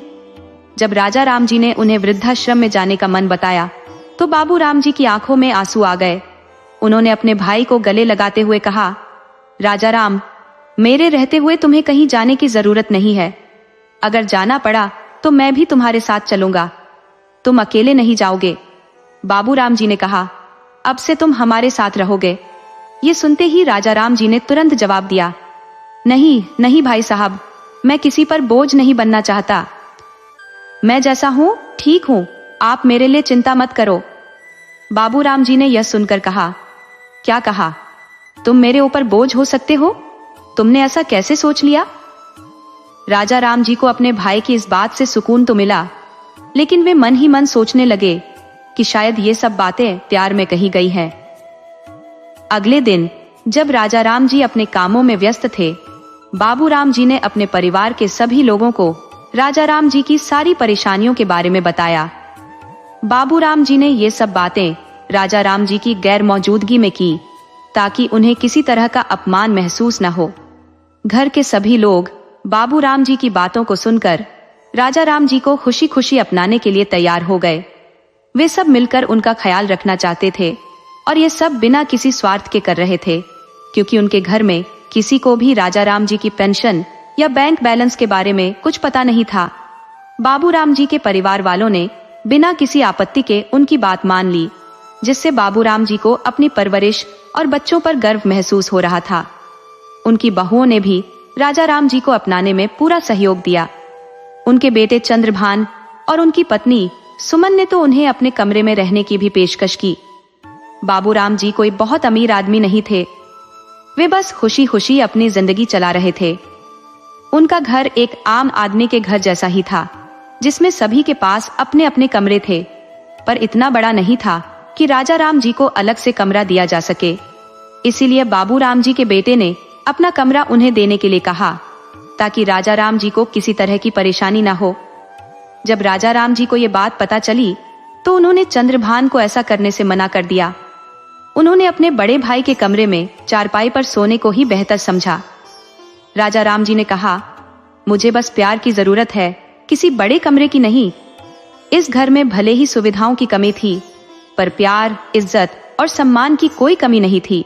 सभी, बड़े हों या बच्चे, बिना किसी स्वार्थ के उन्हें अपनाने के लिए तैयार थे। अब राजा राम जी को उनके बड़े भाई बाबू राम जी के घर में बहुत प्यार और अपनापन मिल रहा था। जब भी कोई बाहर जाता तो उनसे पूछ कर जाता। किसी भी चीज की जरूरत हो तो उन्हें तुरंत बताया जाता। राजा राम जी को अब इन सब के प्यार और अपनापन की आदत सी हो गई थी। अब उनका मन इस घर को छोड़कर कहीं जाने का नहीं करता था। हालांकि उनके मन में यह डर हमेशा बना रहता था कि वे आखिर कब तक अपने भाई के घर में रह पाएंगे। बाबू राम जी के घर में पैसों की कमी होने के बावजूद किसी ने भी कभी राजा राम जी से एक पैसा खर्च करने को नहीं कहा। जब भी राजा राम जी पैसे देने की बात करते, घर के लोग उनसे नाराज हो जाते, क्योंकि उनके लिए वे घर के एक हिस्से थे। अब राजा राम जी को अपने भाई के घर रहते हुए पूरे 4 महीने हो चुके थे और इस दौरान किसी ने भी उनसे ना कोई पैसा खर्च करवाया था और ना ही कभी किसी तरह की उम्मीद जताई थी। इस घर में उन्हें पूरा मान, सम्मान, प्यार और अपनापन मिल रहा था। राजा राम जी अपने कमरे में अकेले बैठे बैठे विचारों में खोए थे। उनके मन में विचार आ रहे थे, अगर मेरे बच्चे होते तो अब तक मुझे टुकड़ों टुकड़ों में बांटकर खा गए होते। उनकी बेटियां उन्हें घर ले जाने के लिए बार बार फोन करती थी, लेकिन राजा राम जी को अच्छी तरह मालूम था कि ये कॉल्स किसी स्नेह के कारण नहीं थी। उन्हें अपने पिता की याद नहीं आ रही थी, बल्कि उनकी नजर उस साइड इनकम पर थी जो बिना किसी मेहनत के उनके हाथ लग रही थी। राजा राम जी इन विचारों में खोए हुए थे और ये सब सोचते सोचते उनकी आंखों से आंसू बहने लगे। वे अपने कमरे में बैठे यही सब सोच रहे थे कि तभी उनके भाई बाबू राम जी कमरे में आ गए। बाबू राम जी को देखकर राजा राम जी ने तुरंत अपने आंसुओं को पोंछने की कोशिश की, लेकिन वे अपने आंसू छुपा नहीं पाए। बाबू राम जी ने उन्हें रोता हुआ देख लिया और घबराते हुए उनसे रोने का कारण पूछा। राजा राम जी ने बात को टालते हुए कहा कि वे अब घर से जाने की सोच रहे हैं। राजा राम जी की यह बात सुनकर और उन्हें रोता देखकर बाबू राम जी ने पूछा, क्या हमारे घर में तुम्हें कोई तकलीफ है? किसी ने कुछ कहा है? किसी की कोई बात बुरी लगी है? राजा राम जी ने अपने भाई को बीच में ही रोकते हुए कहा, अरे भाई साहब, ये आप कैसी बातें कर रहे हो? मुझे यहाँ पर तो सबका इतना प्यार और खुशी मिली है जिसकी मैंने कभी कल्पना भी नहीं की थी। समय पर खाना, वो भी सबके साथ मिलजुल कर, समय पर दवाई और न जाने क्या क्या। यहाँ तक कि मुझे इस बात का अधिकार भी मिला कि मैं अपने विचार रख सकूं। ये सब मेरे लिए किसी सपने जैसा है। राजा राम जी ने आगे कहा, भाई साहब, मैं तो कब का अपने बच्चों के व्यवहार के कारण अपनी जिंदगी से हार मान चुका था, लेकिन यहाँ आप सभी के साथ ने मुझे फिर से जीने की उम्मीद दी है। पर अब मुझे डर लगने लगा है कि अगर मुझे इस सब की आदत पड़ गई तो मैं अपनी बाकी की जिंदगी कैसे जी पाऊंगा, क्योंकि मैं और ज्यादा आप सभी पर बोझ नहीं बनना चाहता। राजा राम जी की बातें सुनकर बाबू राम जी बोले, अरे राजा राम, तुम कहीं नहीं जा रहे। अब हम दोनों भाई साथ रहेंगे मरते दम तक। तुम अब मेरे घर का हिस्सा हो। राजा राम और बाबू राम बस नाम अलग है, तन अलग है, लेकिन मन एक ही है। और अगर तुम्हें फिर भी लगता है कि तुम बोझ हो तो मैं तुमसे पहले इस घर से जाऊंगा। बाबू राम जी की ये बातें सुनकर राजा राम जी की आंखों से आंसू झरझर बहने लगे। वे अपने भाई के गले मिलकर रोने लगे। ऐसा करते हुए वे खुद को रोक नहीं पाए। राजा राम जी ने अपने भाई से कहा, भाई साहब, जिंदगी का क्या है, क्या क्या रंग दिखाती है। जिन बच्चों के लिए मैंने अपनी पूरी जिंदगी दांव पर लगा दी, अपना सब कुछ न्योछावर कर दिया, वही मेरी बेटियां आज मेरे लिए पराई हो गई है। और जिन्हें मैंने कभी प्यार नहीं किया, जिनकी कभी दुख तकलीफ नहीं पूछी, जिन्होंने मुझसे कभी किसी भी बात की उम्मीद नहीं की, वे बच्चे और बहुएं आज मुझे अपने से अलग नहीं होने देना चाहते। राजा राम जी बोले, सच कहा है किसी ने, आज के जमाने में लड़कियां लड़कों से कम नहीं है। जहां एक तरफ लड़के माँ बाप से अपना हक मानने में पीछे नहीं हटते, उन्हें माँ बाप से कुछ लेना देना नहीं होता, सिर्फ पैसे से प्यार होता है, वहीं आजकल लड़कियां भी ऐसी होती जा रही है। उन्हें माँ बाप से ज्यादा उनकी दौलत से प्यार है। राजा राम जी ने कहा, मैं सबके बारे में तो नहीं कह सकता, लेकिन मेरी बेटियां ऐसी है जिन्हें मुझसे प्यार नहीं है भाई साहब। और जहां हम लड़कों को हमेशा गलत मानते हैं, बहुओं को कभी अपना नहीं समझते, वहीं बहुएं सास ससुर के बुरे वक्त में उनके साथ रहती है, उनकी सेवा करती है। लड़के भी उनका ख्याल रखते हैं। कौन सी लड़की है जो अपना घर बार छोड़कर अपने माँ बाप की सेवा करने आती है? सेवा हमेशा बहुएं करती है।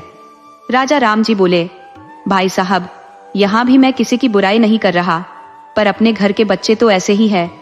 मैंने अपने जीवन में ये दोनों बातें सीखी है। आज के समय में लड़के लड़कियां और बहू बेटी सब एक जैसे हैं। चाहे माँ बाप के हिस्से की बात हो या उनकी संपत्ति की। जहाँ एक तरफ लड़के बुरे हैं, वहीं लड़कियां भी बुरी है, और जहाँ बहुएं बुरी है, वहीं दामाद भी बुरे हैं। सब कुछ एक जैसा नहीं होता। आज राजा राम जी हमारे बीच नहीं है। उन्हें इस दुनिया से गए 1 साल और 3 महीने हो चुके हैं, पर वे मरते दम तक अपने भाई के साथ ही रहे। उन्हें किसी ने भी कहीं और नहीं जाने दिया, न किसी बेटी के घर और न ही किसी वृद्धाश्रम में। भगवान के आगे किसी की नहीं चलती, बस वहां जाने से उन्हें कोई नहीं रोक पाया। लेकिन अपने बुढ़ापे के अंतिम दिन उन्होंने बाबूराम जी और उनके परिवार के साथ बड़े ही प्यार से खुशी खुशी बिताए। उनके आखिरी दिन बहुत ही सुखद बीते और उनके चेहरे पर मरते वक्त एक शांति और खुशी थी, जो उन्हें अपने भाई के घर में प्यार और सम्मान मिलने से मिली। अगर आपको हमारी कहानी पसंद आई हो तो कृपया हमारे चैनल को सब्सक्राइब करें, वीडियो को लाइक करें और शेयर करें।